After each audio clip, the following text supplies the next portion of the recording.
Vikarasidik Sudane Dikapati Kamaniyam Dasamoga Maulim Balim Ramaniyam Dasamoga Maulim Balim Ramaniyam Keshavadeta Ramasariya Keshavadeta Ramasariya Jai Jagadisha Hare Jai Jagadisha Hare Jai Jagadisha Hare Hare Krishna Hare Krishna பக்தர்களுக்கு இனிமையான மாலை வணக்கம். இன்றைய ராமநவமி திருவிழாவுக்கு வந்து கலந்துருக்கிற எல்லா பக்தர்களுக்கும் என்னுடைய பரிவான நமஸ்காரம். இங்க வந்திருக்கிற எல்லா பக்தருடைய குடும்பத்தாருக்கும் ஆயுள் ஆரோக்கியத்துக்காக வேண்டி ஆன்மீக முன்னேற்றத்துக்காக நம் சீதாராம் லட்சுமணன் பிரார்த்தனை பண்றோம். ஹரே கிருஷ்ணா ஹரே கிருஷ்ணா கிருஷ்ணா கிருஷ்ணா ஹரே ஹரே ஹரே ராம ராம ராம ஹரே ஹரே. நேற்றைய வகுப்புல என்ன தெரிஞ்சுக்கிட்டோம்?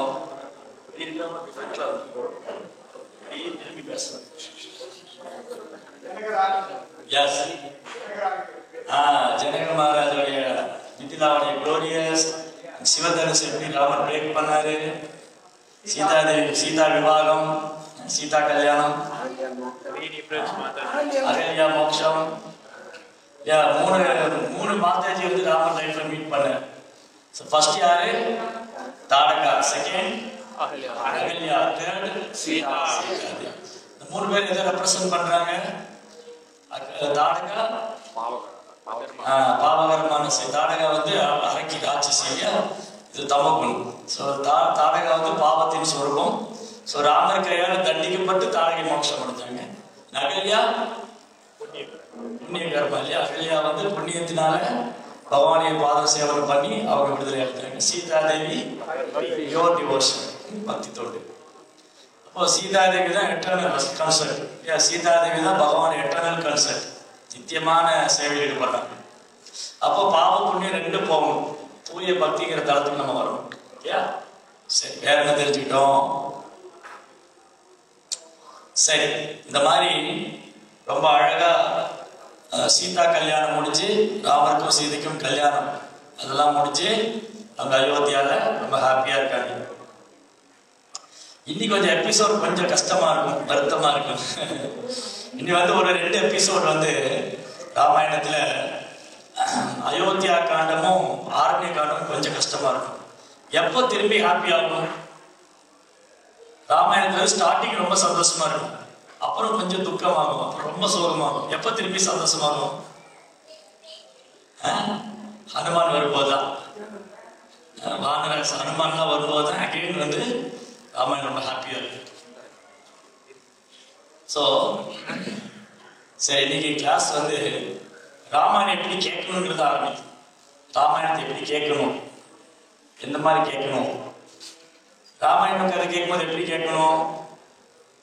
அட்டென்டிவா இருக்கணும், கவனமா கேட்கணும். ஸோ சவுத் இந்தியாவில் வந்து இப்போ நம்ம வந்து பிரம்ம மாத்வ கௌடி வைஷ்ணவ் ஃபாலோ பண்றோம். நம்ம வந்து கௌடிய வைஷ்ணவர்கள், நமக்கு வந்து சத்கோ சுவாமிகள், பிரபுபாதா ஆச்சாரியர். அது மாதிரி ஸ்ரீ சம்பிரதாயத்துக்கு 12 ஆழ்வார்கள். அதுல ஒருத்தர் வந்து குலசேகர ஆழ்வார். குலசேகர ஆழ்வார் வந்து சேர நாட்டுக்கு மன்னராக இருந்தார். பேசணும் இல்லையா? போன குளிப்பில் வந்து பேசணும் நினைக்கிறேன் இல்லையா? குலசேகரோட பாஸ்ட் எவ்வளவு பேர் கேட்டிருக்கீங்க குலசேகர ஆழ்வாருடைய சரித்திரம்? 2 பேர் தான் கேட்டிருக்கேன், 2-3 பேர். ஓகே. ஸோ என்ன நடந்தது? குலசேகர ராஜாவுக்கு வந்து அவருக்கு பௌதிக விஷயங்கள நாட்டமே இல்லை, பௌதிக விஷயங்கள ஆர்வமே இல்லை. அவர் எப்போ வந்து நான் ஸ்ரீரங்கத்துக்கு போவேன், எப்போ ரங்கநாதர் தரிசனம் பண்ணுவேன், எப்போ திருமலையில் போய் பாலாஜி தரிசனம் பண்ணுவேன், எப்போ காஞ்சிபுரத்தில் போய் வரதராஜர் தரிசனம் பண்ணுவேன், அவர் யாத்திரை போகிறது ரொம்ப இன்ட்ரெஸ்டாக இருக்கு. அவர் பகவானிய கஷேத்திரங்களுக்கு வந்து யாத்திரை போகணும், அதில் அவர் ரொம்ப இன்ட்ரெஸ்ட். அவர் வேற எதுவும் இன்ட்ரெஸ்டே இல்லை. இப்படியான தினம் அவர் கிளம்பிடுறாரு. இந்த மந்திரிகள் என்ன பண்ணாங்க, இவர் எப்படியாவது யாத்திரை போறதை நிப்பாட்டணும். இந்த மாதிரி யாத்திரை போயிட்டு இருந்தா ராஜ்யத்தை யார் பார்த்துக்கலாம்? ராஜா வந்து குலசேகரோட கிங்டம் எப்படி இருந்ததுன்னா, கேரளாவில் வந்து கொல்லம் ஸ்டேட் இருக்கு, டிஸ்ட்ரிக்ட் இருக்கு கொல்லம். அந்த கொல்லத்துல இருந்து ஆரம்பிச்சு இங்க சவுத்துல வந்து உறையூர் வரைக்கும், உறையூர் வந்து சோழாவட கிங்டம், திருச்சி பக்கம் உறையூர் ஊர் இருக்கு, அது சோழாவட கேபிட்டல். அப்ப அங்க கொல்லத்துல இருந்து ஆரம்பிச்சு இந்த பக்கம் மிடில் ஆஃப் த தமிழ்நாடு வரைக்கும் சேராவுடைய ப்ராவின்ஸ், சேரநாடு, குலசேகரோடைய கண்ட்ரோல் இருக்கு. அப்போ குலசேகராக்கு என்னன்னா எப்பவுமே அவரு ராஜ்யத்தை விஸ்தாரம் பண்றது ஆர்வம் இல்லை. இந்த பாரத முழுவதும் யாருமே கீழே வரணும், நானே பெரிய சக்கரவர்த்தியா இருக்கணும் அப்படிங்கிற இன்ட்ரெஸ்ட் இல்லை. அவருக்கு எப்பவுமே என்னன்னா யாத்திரை போகணும் இன்ட்ரெஸ்ட் இருக்கு. எப்பவுமே வந்து அவருக்கு என்ன ஆர்வம், பகவானுடைய திவ்ய தேசங்களுக்கு யாத்திரை போகணும்.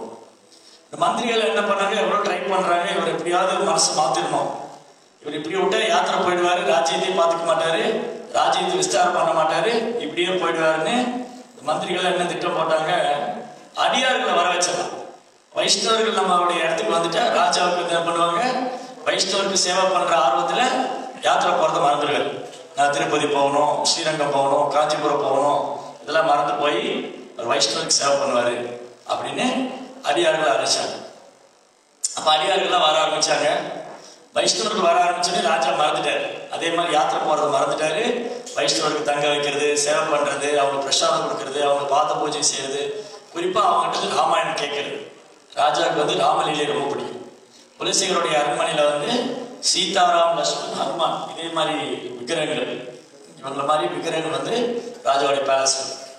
ஸோ தினமும் நித்திய ஆராதனை, தினமும் ராமருக்கு வந்து ட்ரெஸ்ஸிங் பண்ணி இந்த மாதிரி தினமும் அழகழகா பகவானுக்கு அலங்காரம் பண்ணி ரொம்ப பியூட்டிஃபுல்லாக பண்ணிருக்கு. இந்த தோரணம் இதெல்லாம் வந்து எவ்ரிடே வந்து டிவோட்டிஸ் ரொம்ப டெடிகேட்டடாக பண்ணுறாங்க. இந்த மாதிரி அலங்காரம் பண்ற பக்தர்களுடைய ஆன்மீகம் பண்ணுறதுக்காக நம்ம பிரார்த்தனை பண்ணுறோம். ஹரே கிருஷ்ணா ஹரே கிருஷ்ணா கிருஷ்ணா கிருஷ்ணா ஹரே ஹரே ஹரே ராம் ராம் ராம் ஹரே ஹரே. ரொம்ப அழகா பகவான் அலங்காரம் பண்ணி ஆபரணங்கள்லாம் போட்டு சீதாராம் லட்சுமணன் ஸ்ரீராமச்சந்திர பிரபுக்கு. அது மாதிரி குலசேகரர் என்ன பண்ணுவாங்க, அவங்க ராஜ்யத்துல வந்து ரொம்ப அழகா விக்கிரகங்கள்லாம் அலங்காரம் பண்ணி ஃப்ளவர் டெக்கரேஷன்லாம் பண்ணி ரொம்ப அழகா வச்சிருந்தாங்க. அப்ப தினமும் ராமாயணம் கேட்பாரு. ராமாயணம் கேட்கும்போது என்ன ஆகுதுன்னா, குலசேகரர் வந்து தன்னை மறந்து போயிடுவார். அவர் எந்த இடத்துல இருக்கோம், அவர் யாரு எல்லாம் மறந்து எக்ஸ்டர்னல் கான்சியஸ்னஸ் இல்லாம போயிடும். வெளிப்புற உணர்வே இல்லாம அப்படி கதையில ஒன்னாயிடுவார். நாம கூட கதை கேட்போம் இல்லையா, கதை கேட்கும்போது என்ன பண்ணிடுவோம், தூங்கிடுவோம் இல்லையா. நம்ம பாகவதம் கேட்கும்போது நல்லா தூங்கிடுவோம். ஆனா குலசேகரை வந்து தூங்கல, அப்படியே அந்த ஸ்டோரியோட மெர்ஜ் ஆயிடுவார். அப்போ ஒரு நாள் ஒருத்தர் கதை சொல்ல வந்தார். கதை சொல்ல வந்துட்டு அவர் என்ன பண்ணாரு, இந்த மாதிரி ஒரு நாள் இப்ப நம்ம போன வகுப்புல வந்து பாலகாண்டம் அயோத்தியா காண்டம் கொஞ்சம் பார்த்தோம். இன்னைக்கு வந்து அயோத்தியா காண்டம் மீதியும் ஆரண்ய காண்டம் பார்க்கணும். ஸ்டில் இது ரிலேட்டடா இருக்கிறதுனால அது ஒரு சின்ன ஒரு கேப் விட்டுட்டு இது சொல்லிட்டேன். திரும்பி நம்ம பின்னாடி போய்க்கலாம். என்ன பண்ணாங்க, ராமர் லக்ஷ்மணன் சீதா. லக்ஷ்மணா வந்து பஞ்சவட்டியில ஒரு அழகான பர்ணசாலை அமைச்சிட்டு லக்ஷ்மணன் பக்கத்துல நிக்கிறாரு, சீதாவும் ராமாவும் ஒரு பெரிய பாறை மேல உட்கார்ந்துருக்காங்க. அப்போ திடீர்னு ஆகாச மார்க்கமா ஒரு ராட்சசி போனான். அவன் வந்து ராமருடைய அழகை பார்த்தான். ராமருடைய அழகை பார்த்தோன்னே அவன் மயங்கி போய் அப்படி கீழே இறங்கி வந்து, ஓ மானிடனே, நீ யார், இங்க என்ன செய்து கொண்டிருக்கிறாய்? இந்த காட்டுக்கே நான் தான் ராணி, என்னுடைய பேரு Surpanakha. I am the queen of this forest. நீ ரொம்ப அழகா இருக்க, நீ என்ன கல்யாணம் பண்ணிட்டீன்னா நீ இந்த காட்டுக்கே ராஜா ஆயிடுவேன், நம்ம ரெண்டும் ஜாலியா இருக்கலாம், க்ளோஸமா இருக்கலாம் ரெண்டு பேரும். You are the king of the forest, I am the queen of the forest இல்லையா. காட்டுக்கு நம்ம ரெண்டு பேரும் ராஜா ராணியா இருக்கலாம், ஹாப்பியா இருக்கலாம். அப்ப ராமர் சொன்னாரு, ஓ பேரழகியே, உன்னை பார்த்து யாரும் கல்யாணம் செய்ய விரும்ப மாட்டார்கள். ஆனா எனக்கு பார்த்தீங்கன்னா ஏற்கனவே கல்யாணம் ஆயிடுத்து, இந்த பொண்ணு என் கூட இருக்கா, நான் உன்னை கல்யாணம் பண்ணிக்க முடியாது. என் கூட ஒருத்தர் வந்திருக்காரு பாரு, அவர் கல்யாணம் பண்ணல, நீ அவரை அப்ரோச் பண்ணிட்டு நீங்க அவர்கிட்ட போங்க. உடனே அவன் என்ன பண்ணா, அடுத்து லக்ஷ்மணன் வந்தான். லக்ஷ்மணன் பார்த்தா அவரு அழகா இருக்காரு. லக்ஷ்மணன் எப்படி இருப்பாருன்னா பௌர்ணமி நிலவு மாதிரி இருப்பார். பௌர்ணமிக்கு நிலவு பார்த்தா அப்படி கண்ணெல்லாம் பிரகாசிக்கும், நட்சத்திரங்களே கண்ணுக்கு தெரியாது, அவ்வளவு தேஜஸா இருக்கு. லக்ஷ்மணன் அப்படி தேஜஸா இருக்காரு. லக்ஷ்மணன் போய், ஓ மாறிட்டனே, நீ ரொம்ப ஹேண்ட்ஸமா இருக்க, ரொம்ப பியூட்டிஃபுல்லா இருக்க, ரொம்ப அழகா இருக்க, என்னை கல்யாணம் பண்ணிட்டீங்கன்னா நான் இந்த காட்டுக்கே ராணி, நீ என்னை கல்யாணம் பண்ண நீ ராஜா ஆயிடலாம், நம்ம ரெண்டு பேரும் இந்த ஃபாரஸ்ட்ல இருக்கலாம். அப்ப லக்ஷ்மணன் சொன்னாரு, நான் என்னமோ ஒன்னு ரொம்ப பெரிய புத்திசாலின்னு நினைச்சேன், ஆனா நீ முட்டாளா இருக்கிய. நான் யாரு, நான் ராமனுடைய சேவகன், என்ன கல்யாணம் பண்ணி நீ சேவகியா தான் இருக்க முடியும், எப்படி ராணியா இருக்க முடியும், அதெல்லாம் நீ ராமர் தான் கல்யாணம் பண்ணி. லக்ஷ்மணன் என்ன பண்ணாரு, திரும்பியும் சூர்பனகையை ராமர்ட்ட அனுப்பிச்சு விட்டாரு. திரும்பி ராமர்ட்ட வந்தா, oh Rama, you are so handsome, so beautiful, உன் கண்ணெல்லாம் அப்படி தாமரை இதழ் மாதிரி இருக்கு, உன் தோலெல்லாம் பறந்து விரிந்து இருக்கு, உன் கையெல்லாம் முழங்கால் வரைக்கும் இருக்கு, நீ இப்படி மலை பச்சை மலை மாதிரி இருக்க, நீ இவ்வளவு அழகா இருக்க, ஏன் என்ன கல்யாணம் பண்ணி கூடாது? திரும்பி ராமர் என்ன பண்ணா, லட்சுமணன் இப்படியே ரெண்டு பேரும் விளையாடிட்டு இருந்தா ஒரு கோபம் வந்துருச்சு. சூர்பனகாவுக்கு கோபம் வந்துருச்சு. அவ சீதையை பார்த்தா, சீதை அப்படியே பாவம் போல பக்கத்துல நின்று இருக்க.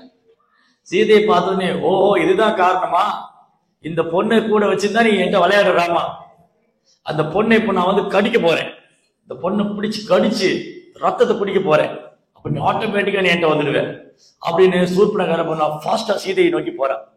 சீதாவை பிடிச்சு கடிக்கணும் அப்படின்னு, சீதையை பிடிச்சு ரத்தத்தை குடிக்கணும், கழுத்தை பிடிக்கணும் அப்படின்னு சூர்பனகா போறா.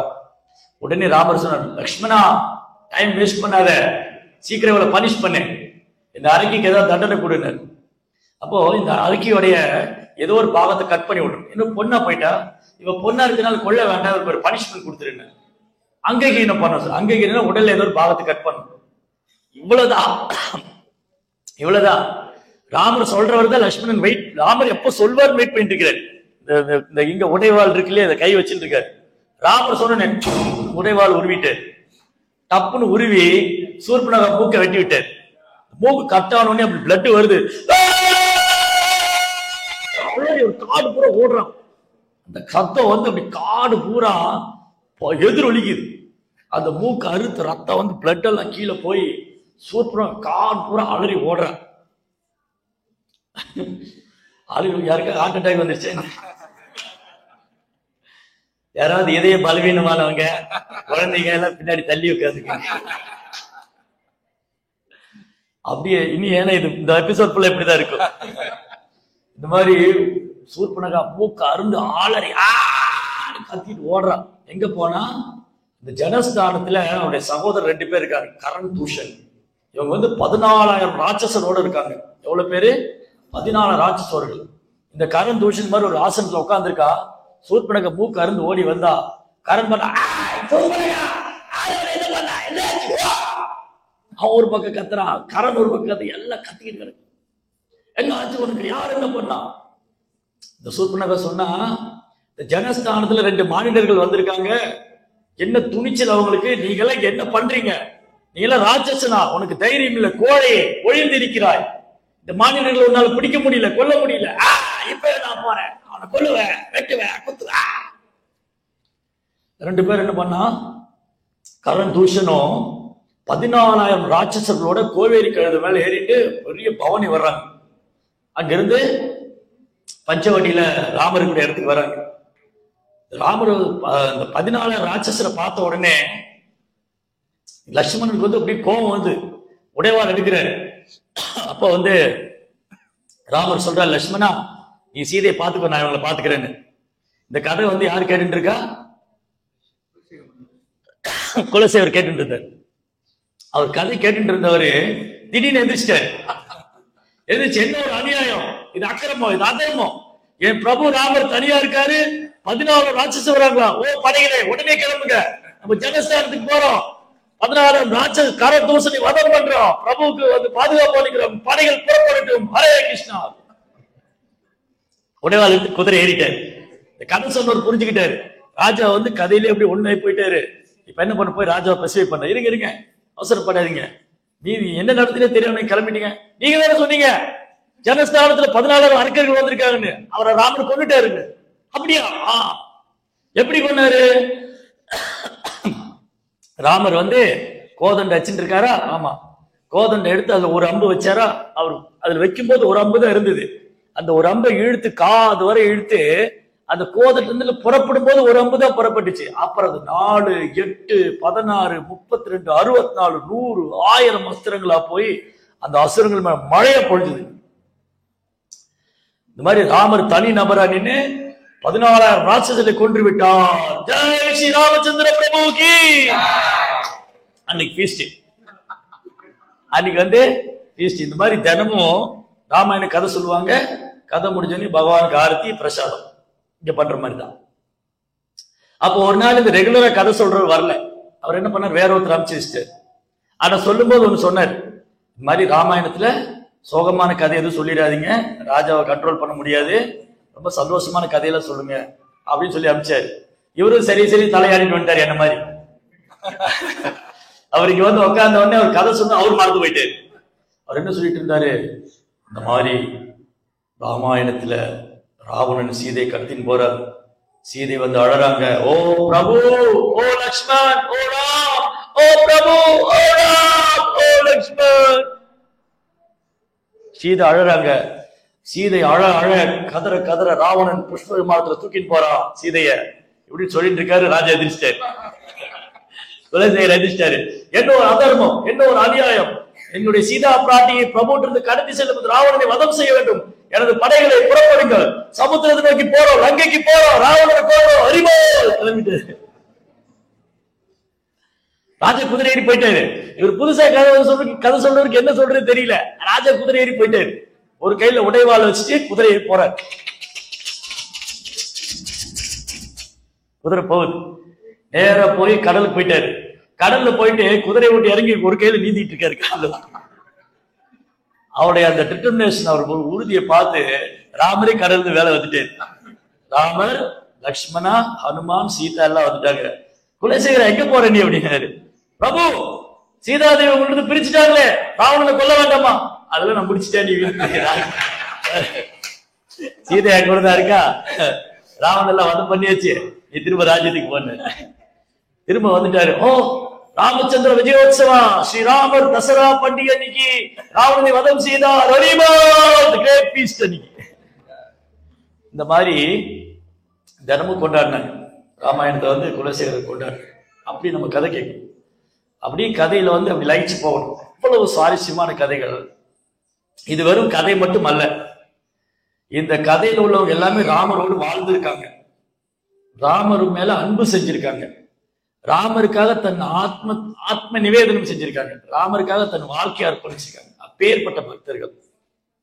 இதுல வந்து ராமாயணத்துல படிக்கும் போது இந்த பக்தரை விட இவர் ரொம்ப பக்தி பண்ணிருக்கிறாரு, அவரை விட இவர் இப்படி யாரையுமே கம்பேர் பண்ணவே முடியாது, யாருடைய பக்தியும் யாரோட ஒப்பிட முடியாத அளவுக்கு அவங்க சேவையில டாப் மோஸ்ட் லெவல்ல இருப்பாங்க.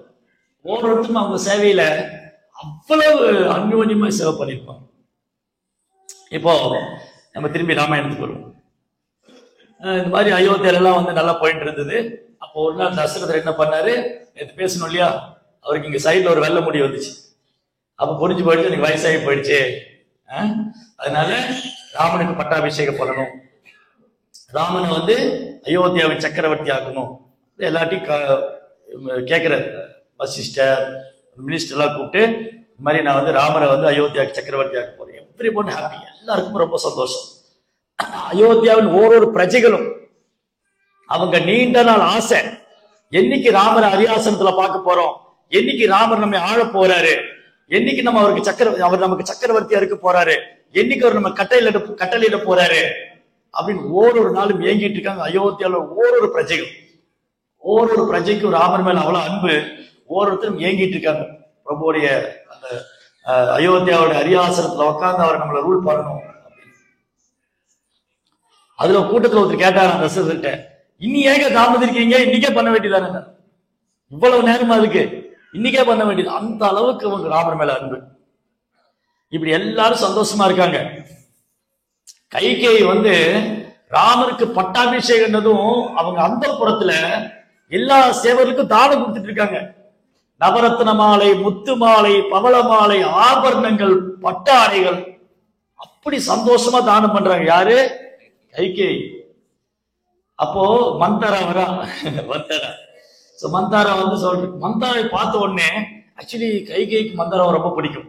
ஏன்னா அவங்க சொந்த ஊர்ல இருந்து அழைச்சிட்டு வந்தாங்க இல்லையா, பர்சனல் சர்வெண்ட் இல்லையா, பர்சனல் செக்ரட்டரி. கைகேயி மந்தரை பார்த்த உடனே கைகேயி தான் அணிந்திருந்த முத்து மாலை எடுத்து போடுறாங்க மந்தரைக்கு. மந்தரா இருந்தா உனக்கு கிஃப்ட், ரொம்ப சந்தோஷமா இருக்கேன். அதை வாங்கி அப்படி தூக்கி வீசினா மந்தாரா. பைத்தியக்காரி, இங்க என்ன நடந்துட்டு இருக்கு, நீ இவ்வளவு சந்தோஷமா இருக்கிய, நீ இவ்வளவு வெகுளியா இருக்கியே அப்படின்னு கைகை பேச ஆரம்பிக்கிறான். ஆச்சாரியர் என்ன சொல்றாங்க, சீக்கிரமா பகவான் ஸ்ரீராமர் காட்டுக்கு போகணும், ராவணனை சீதையை வந்து ராவணன் கடத்திட்டு போகணும், ராவணனை வதம் செய்யறதுல பகவான் ஏற்பாடுங்கனால மந்திரியோட நாக்குல இருந்து சரஸ்வதி பேசுறாங்க. சரஸ்வதி மந்திரி இப்படி எல்லாம் பேச வைக்கிறார்.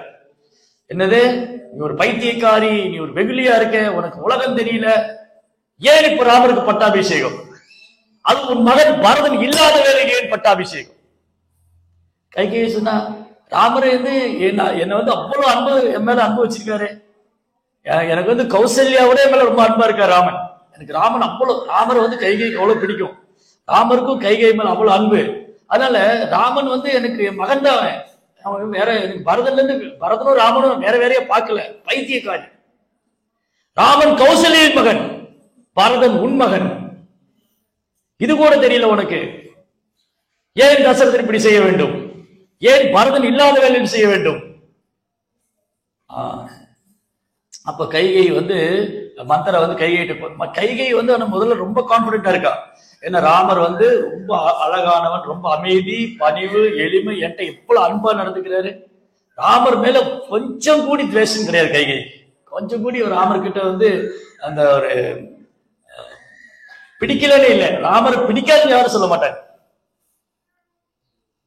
அப்ப மந்திரன் சொன்னா, நீ இவ்வளவு யோசிக்கவே இல்லையே எவ்வளவு நாள், என்னதான் இருந்தாலும் உனக்குன்னு ஒண்ணு வரும்போதுதான் தெரியும், நாளைக்கு வந்து ராமன் அரியாசனத்துல உட்கார்ந்தா நீ வந்து கௌசல்யோடைய சேவையா இருக்கு, பரதன் ராமனுக்கு சேவனாக இருக்கும், ஒருபோதும் பரதன் அரியாசனத்துல உட்கார முடியாது, நாளைக்கு ராமனுடைய பையன் அரியாசனத்துல உட்காரும், இப்படி காலங்காலமா நீயும் உன் மகனும் கௌசல்யக்கு சேவைதான், வேலைக்காரனா தான் இருக்கும், எடுபடியாத சேவகனா தான் இருக்கும், நீ உன்னை பத்தி என்னைக்கு யோசிக்கவே இல்லை, முதல்ல நீ உன் மகனை பற்றி யோசி, உன் மகனது எதிர்காலத்தை பற்றி யோசி, அப்புறம் உன்னை பற்றி நீ யோசி, உன் கணவர் என்ன செய்வாரு, இன்னைக்கு ராமருக்கு பட்டாபிஷேகம் பண்ணா நாளைக்கு என்ன ஆகும், ராமர் பரதனை நாடு கடத்துவான், இல்ல பரதனை வேலைக்காரன் ஆக்கிடுவான், பரதனை கொல்லவும் செய்வான்.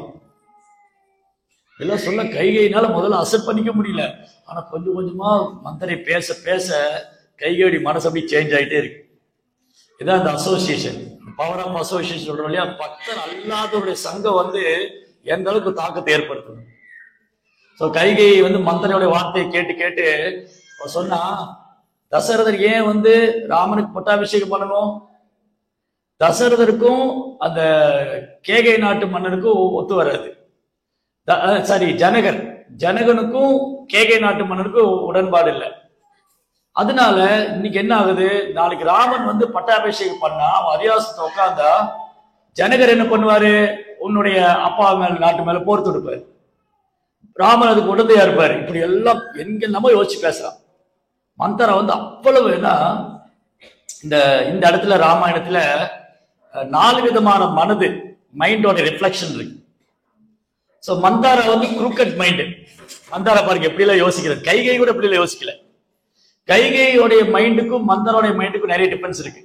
இந்த இடத்துல வந்து ராமாயணத்துல 4 பேரோட மைண்ட் வந்து நம்ம பார்க்கலாம்.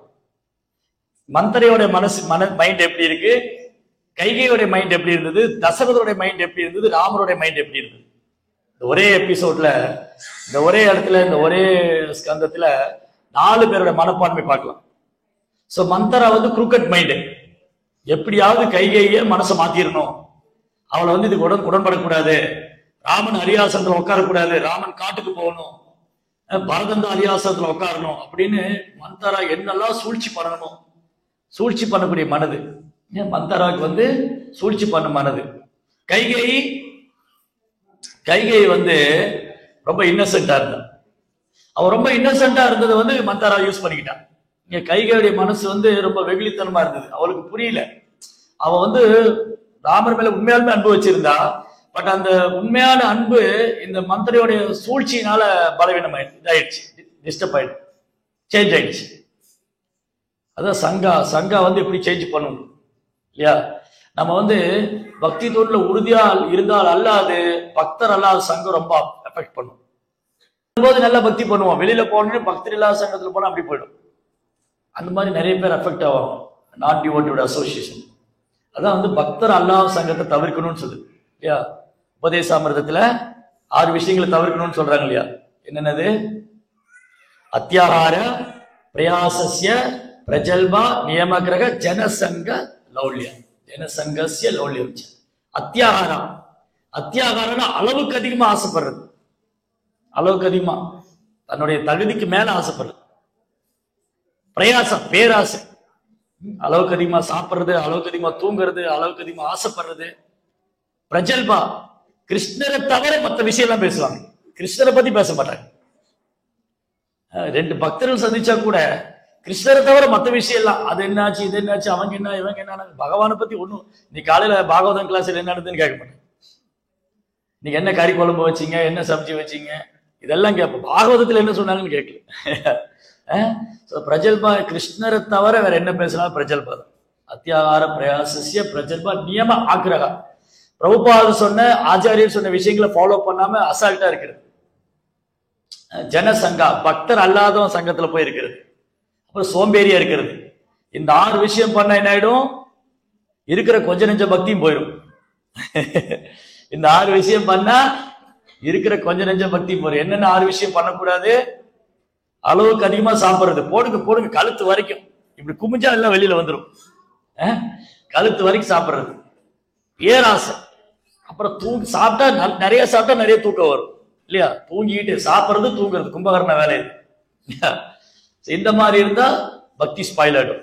அத்தியாகார, பிரயாசம், அளவுக்கு அதிக ஆசை, அதை வாங்கணும் இதை வாங்கணும், ஓடுறத பறக்கணும், பறக்கிறத பிடிக்கணும். நோ, சிம்பிளா இருக்கும். பிரபா சொன்னது சிம்பிள் லிவிங், எளிமையான வாழ்க்கை, உயர்வான சிந்தனை.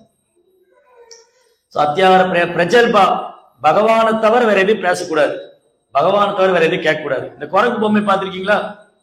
குரங்கு பொம்மை, 3 குரங்கு பொம்மை இருக்குல்ல, 2 கண்ணுல கை வச்சுட்டு இருக்கும், 2 காதுல கை வச்சுட்டு இருக்கும், 2 வாயில கை வச்சுட்டு. என்ன அர்த்தம் அதுக்கு? கிருஷ்ணரை தவிர எதையும் கேட்காத, பகவானை தவிர எதையும் பேசாத, பகவானை தவிர எதையும் பார்க்காத. கிருஷ்ணரை தவிர வேற எதுவும் பார்க்க கூடாது, கிருஷ்ணரை தவிர வேற எதுவும் கேட்க கூடாது, கிருஷ்ணாவை தவிர எதுவும் பேசக்கூடாது. இதுதான் அது சிம்பிள். பிரஜல்பா, நியம ஆக்ரகா. ப்ரோபார் சொல்லி கொடுத்த மாதிரி குறைந்தபட்சம் 16 மாலை ஜபிக்கணும், 4 விதமுறை கடைபிடிக்கணும், சேவை பண்ணணும், புத்தக விநியோகம் செய்யணும், பிரச்சாரம் பண்ணணும். இந்த மாதிரி நிறைய ஆர்வமா இருக்கும். அவர் பக்தர் அல்லாதவங்க சங்கத்துல போய் இருக்கவே கூடாது. பக்தர் இல்லாதவங்க பார்த்தா ஹரே கிருஷ்ணா அப்படின்றதான். ஒரு புக்கை கையில கொடுத்துட்டு ஹரே கிருஷ்ணா, அவங்க பேசுறத கேட்டோம் இருக்கிற பக்தியும் போயிடும் இல்லையா? லௌல்யம், சோம்பேறித்தனம். அப்புறம் பார்த்துக்கலாங்க, இன்னும் 4 நாள் இருக்குங்க, இன்னும் 2 நாள் இருக்குங்க, இப்படியே காலம் போயிடும் இல்லையா? அந்த சோம்பேறித்தனமே கூடாது. அப்ப எந்த 6 விஷயம் பண்ணணும்னு சொல்ற ரூபோ சுவாமி? 6 விஷயம் பண்ண பக்திக்கு நல்லது. என்னென்னது? எவ்வளவு பேர் உபதேசம் படிச்சிருக்கீங்க? உற்சாகா, நிச்சயா, தைரியா, தத்தத் கர்ம பிரவர்த்தனா, சங்கத்யாக, சதோவிருத்தி, சத்வித் பக்தி, பிரசீததி. இந்த 6 விஷயம் பண்ணா பக்தி வளரும். என்னது? முதல்ல உற்சாகம். உற்சாகம், உற்சவம்னாலே உற்சாகம் தான். இந்த உற்சவம் வந்துருக்கு இல்லையா? இது உற்சவம் வந்தா என்ன? உற்சாகம். நிறைய சேவை பண்ணணும், பக்தர்கிட்ட இருந்து கேட்கணும், அப்புறம் பகவானுக்கு சேவை பண்ணணும். உற்சாகத்தை இழக்கவே கூடாது. தினமும் காலை எழுந்திரிச்சுன்னு உற்சாகமா இருக்கணும். இன்னைக்கு என்ன சேவை பண்ண போறோம், இன்னைக்கு என்ன கேட்க போறோம், இன்னைக்கு என்ன பண்ண போறோம். அப்புறம் டிட்டர்மினேஷன், உறுதியா இருக்கணும். தொடர்ந்து கிருஷ்ண உணர்வுல உறுதியா பின்பற்றணும். நான் என்னைக்கும் கிருஷ்ண பக்தி விட்டு விலக மாட்டேன், பிரபுபாத் புஸ்தகம் வாசிப்பேன், சேவை பண்ணுவேன், உறுதியா இருக்கு. அப்புறம் ஆச்சாரியர் சொன்ன அனுஷ்டானங்களை ரொம்ப சின்சியரா ஃபாலோ பண்ணணும். பிரபுபாத் என்னென்ன சொல்லி கொடுத்திருக்காரோ அதை சின்சியரா ஃபாலோ பண்ணணும். உற்சாகா, நிச்சயா, தைரியா, தத்தர்க்கம், சங்கத்யாகா. இங்கேயும் சொல்றாரு பக்தரெல்லாம் சங்கத்தை கைவிட்டுறணும். அப்புறம் நாளுக்கு நாள் ரொம்ப ஆசை, பேராசை இருக்கணும். இன்னும் நிறைய நான் சேவை பண்ணணும், நிறைய தெரிஞ்சுக்கணும், நிறைய படிக்கணும். இது இருந்தா பக்தி வளரும். ஏன் இதெல்லாம் பேசிட்டு இருந்தப்போ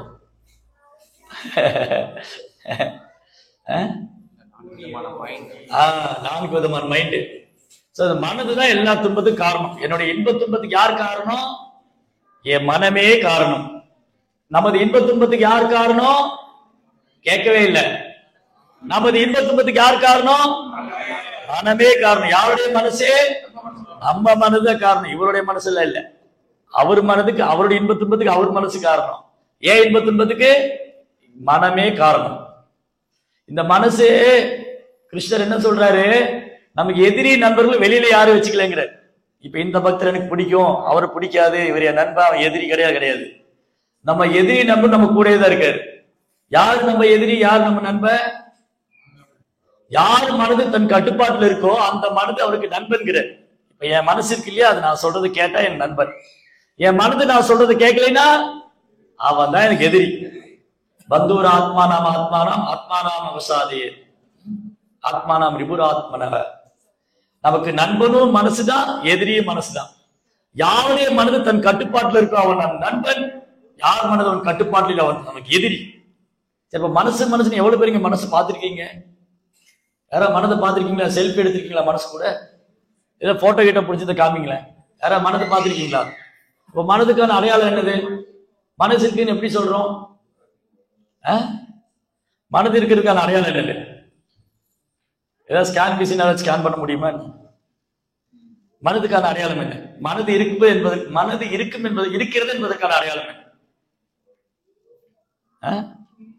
பகவத்கீதை படிக்கணும் போல இருக்கு எல்லாருக்கும். எவ்வளவு பேர் பகவத்கீதை படிச்சிருக்கீங்க? பகவத்கீதை படிச்சவங்க ஃபுல்லா ப்ரோப்பா பகவத்கீதா யாருமே படிக்கலையா? சரி, அடுத்தது பகவத்கீதை கிளாஸ் தான். சோ மனதுடைய சிம்டம், மனதுடைய அறிகுறி என்ன? இப்ப மனது, இப்போ உதாரணத்துக்கு இவர் நான் திட்டுறேன், எங்க உங்களுக்கு மனசே இல்லைங்களாங்க? மனசே இல்லை, இப்படி பண்ணிட்டீங்களே, மனசாட்சி இல்லை உங்களுக்கு, அப்ப எப்படி சொல்றோம்? இப்ப இவர் என்ன திட்டுறாரு, எனக்கு வலிக்குது. ஏன் வலிச்சுது? எனக்கு மனசு இருக்கிறதுனால வலிக்குது. இவர் என்ன புகழ்றாரு, சந்தோஷமா இருக்கு. ஏன் சந்தோஷமா இருக்கு? என் மனசு நினைக்குது, இவர் என்ன புகழ்றாரு, பிரபு உங்களை மாதிரி பக்தியே பண்ண முடியாது, இப்படி ரொம்ப சந்தோஷமாயிடுச்சு. எல்லாம் என்னையா பக்தனது கோபம் வருது இல்லையா? அப்போ இன்பம் துன்பம், விருப்பு வெறுப்பு, லாபம் நஷ்டம், வெற்றி தோல்வி, மான அவமானம், புகழ்ச்சி இகழ்ச்சி, இதெல்லாம் எங்கிருந்து வருது? மனசுல இருந்து வருது. மனது ஆறாவது புலன்கிறார் கிருஷ்ணா. மனசானி இந்திரியானி பிரகிருதிஸ்தானி கர்ஷதி. மனம் நம்முடைய ஆறாவது புலன். மனதை பார்க்க முடியாது, அப்புறம் எப்படி தெரிஞ்சுக்கிறது? உணரலாம். மனதுல இருந்தா மனதோடைய அறிகுறி என்னன்னா, மனம் ஏற்றுக்கொள்ளும் நிராகரிக்கும். இப்ப என் மனசு என்ன சொல்லுது? மலேசியா ஃபுட்டு சாப்பிடாத, உனக்கு ஒத்துக்காது. சவுத் இந்தியா ஃபுட்டு சாப்பிடாத, உனக்கு ஒத்துக்கும். இது என்ன எங்க இருந்து வருது? மனசுல இருந்து வருது இல்லையா? அப்ப மனதோட வேலை ஏற்றுக்கொள்வது, நிராகரிப்பது. எனக்கு ஆஃப் ஹேண்ட் சட்டை தான் பிடிக்கும், ஃபுல் ஹேண்ட் சட்டை பிடிக்காது. எனக்கு தோத்தி தான் பிடிக்கும், ட்ரௌசர் பிடிக்காது. எனக்கு சாரி தான் பிடிக்கும், சுடிதார் பிடிக்காது. எனக்கு இட்லி தான் பிடிக்கும், தோசை பிடிக்காது. இதெல்லாம் எங்க இருந்து வருது? மனதிலிருந்து இருந்து வருது இல்லையா? மனதோட வேலை ஏற்றுக்கொள்வது, நிராகரிப்பது. அப்புறம் மனது இன்னும் 3 முக்கியமான வேலை செய்யும். மனதோடைய அறிகுறி, நம்ம எல்லாருக்கும் மனசு இருக்கிறதுக்கு அறிகுறி என்னது? 3 முக்கியமான வேலை. என்னது? Thinking, feeling, willing. ஏதாவது நினைச்சுக்கிட்டே இருக்கு இல்லையா? மனசு ஏதாவது நினைச்சுட்டே இருக்கு. இவரை ராமாயணம் பேச சொன்னா இது வரைக்கும் ராமாயணம் பேசல, இதெல்லாமா பேசிட்டு இருக்காரு. மனசு நினைக்குது இல்லையா? இவரு ராமாயண கதை தானே சொல்ல கூப்பிட்டாங்க, என்ன பகவத்கீதை பாகவதம் சைத்தன்ய சரிதாமிரதம் பேசிட்டு இருக்காரு, மனசுங்கிறாரு புத்திங்கிறாரு இல்லையா? அப்ப மனது நினைக்குது. சோ மனதோட வேலை திங்கிங். ஏதாவது யோசிச்சுக்கிட்டே இருக்கும். இங்க உட்காந்துட்டு இருப்போம், நீங்க நைட் என்ன பிரசாதம் தருவாங்க, இங்க உட்காந்துட்டு இருப்போம், தொடுவுல என்ன நடக்குது, இங்க உட்காந்து இருப்போம், நார்த்ல என்ன நடக்குது, மைண்ட் போயிடும். நம்ம போறதுக்கு ஒரு நாளே ஆகும். நம்ம இங்கிருந்து கேள் போறதுக்கு ஒரு நாள் ஆயிடும். ஆனா மனசு இப்படிங்கிற நேரத்துல போயிடும், ஃபிராக்சர் ஆஃப் செகண்ட்ல போயிடும். அப்ப மனதோட வேலை திங்கிங், எதையாவது நினைச்சுக்கிட்டே இருக்கும். அப்புறம் ஃபீலிங், அனுபவிக்கணும். அதுக்கப்புறம் எக்ஸிக்யூட் பண்றேன், நான் தான் பண்ணேன், நான் அதை அனுபவிச்சே ஆகணும். உணர்வது, எண்ணுதல், உணர்தல், அனுபவித்தல். எண்ணுதல், உணர்தல், அனுபவித்தல். Thinking, feeling, willing. மனதுல என்ன வருது அதை ஃபீல் பண்றோம், அப்புறம் எக்ஸிக்யூட் அனுபவிக்கிறோம். அப்ப புத்தியோட வேலை என்னதப்போ? புத்தி இருக்கா? ஏன்னா நம்மளை பார்த்து புத்தி இருக்கான்னு கேட்டா என்ன ஆகும்? கோவம் வந்துடும். இவரை ராமாயணம் பேச என்ன கூப்பிட்டு புத்தி இருக்கான்னு கேட்கிறாரு, அவருக்கு பதில் புத்தி இருக்கான்னு கேட்குறீங்க இல்லையா? புத்தி இருக்கா? பார்த்திருக்கீங்களா? யாராவது புத்தியை செல்போன் பிடிச்ச செல்ஃபி எடுத்துருந்தா காமிங்களேன், நானும் பாக்குறேன். புத்தி இருக்கான்னு எப்படி சொல்றோம் புத்தி இருக்குன்னு?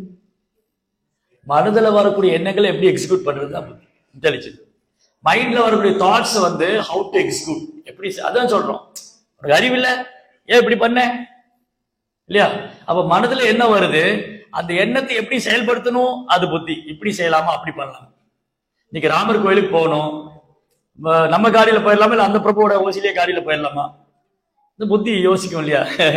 நான் வண்டி எடுத்துட்டு போனா பெட்ரோல் போடணும், அவரு கூட போயிட்டா பெட்ரோல் போட வேண்டாம். புத்தி யோசிக்குது இல்ல. அப்படி போகக்கூடியதை எப்படி செயல்படுத்துறது? ஈகோ அது எல்லாருக்கும் இருக்கு, நிறையவே இருக்கு, கேட்க வேண்டாம், வண்டியா இருக்கு. ஈகோ தான், நான் தான் பண்ணேன், என்னாலதான் நடந்தது, இது ஃபால்ஸ் ஈகோ. இது 3 சப்டில் பாடி, மனம், புத்தி, அகங்காரம். மந்தரோட மைண்ட் எப்படி இருந்தது? Crooked mind. எப்படியாவது ராமரை காட்டுக்கு இறக்கி விட்டுறணும், அமுச்சு விட்டுறணும்.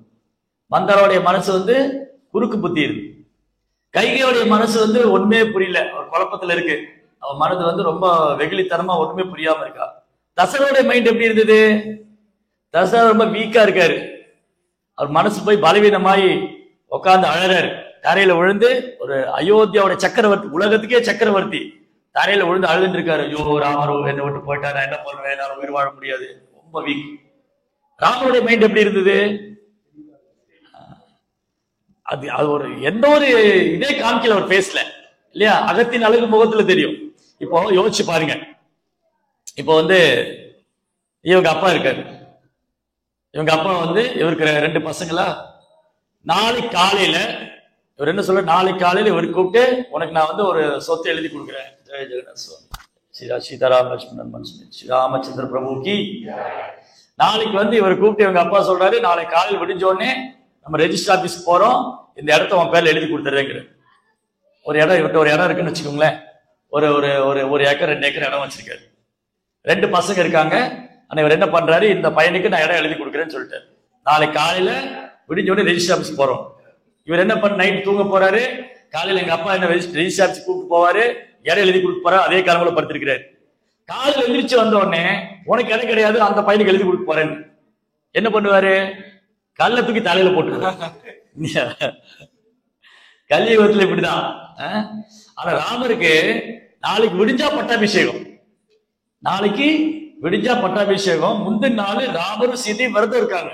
ஒன்னும் சாப்பிடக்கூடாது, விரதம் இருங்க. காலையில யஜ்யம் எல்லாம் இருக்கு. நீங்க கௌசல்யா ஒரு லிஸ்டே வச்சிருக்காங்க. கௌசல்யா சொல்றாங்க, சீதா இது பண்ணணும், இது பண்ணக்கூடாது, ராமா இப்படி இருக்கணும், இந்த மாதிரி எல்லாம் சொல்லி வசிஷ்டர் பெரிய அரேஞ்ச்மெண்ட் பண்ணிருக்காரு.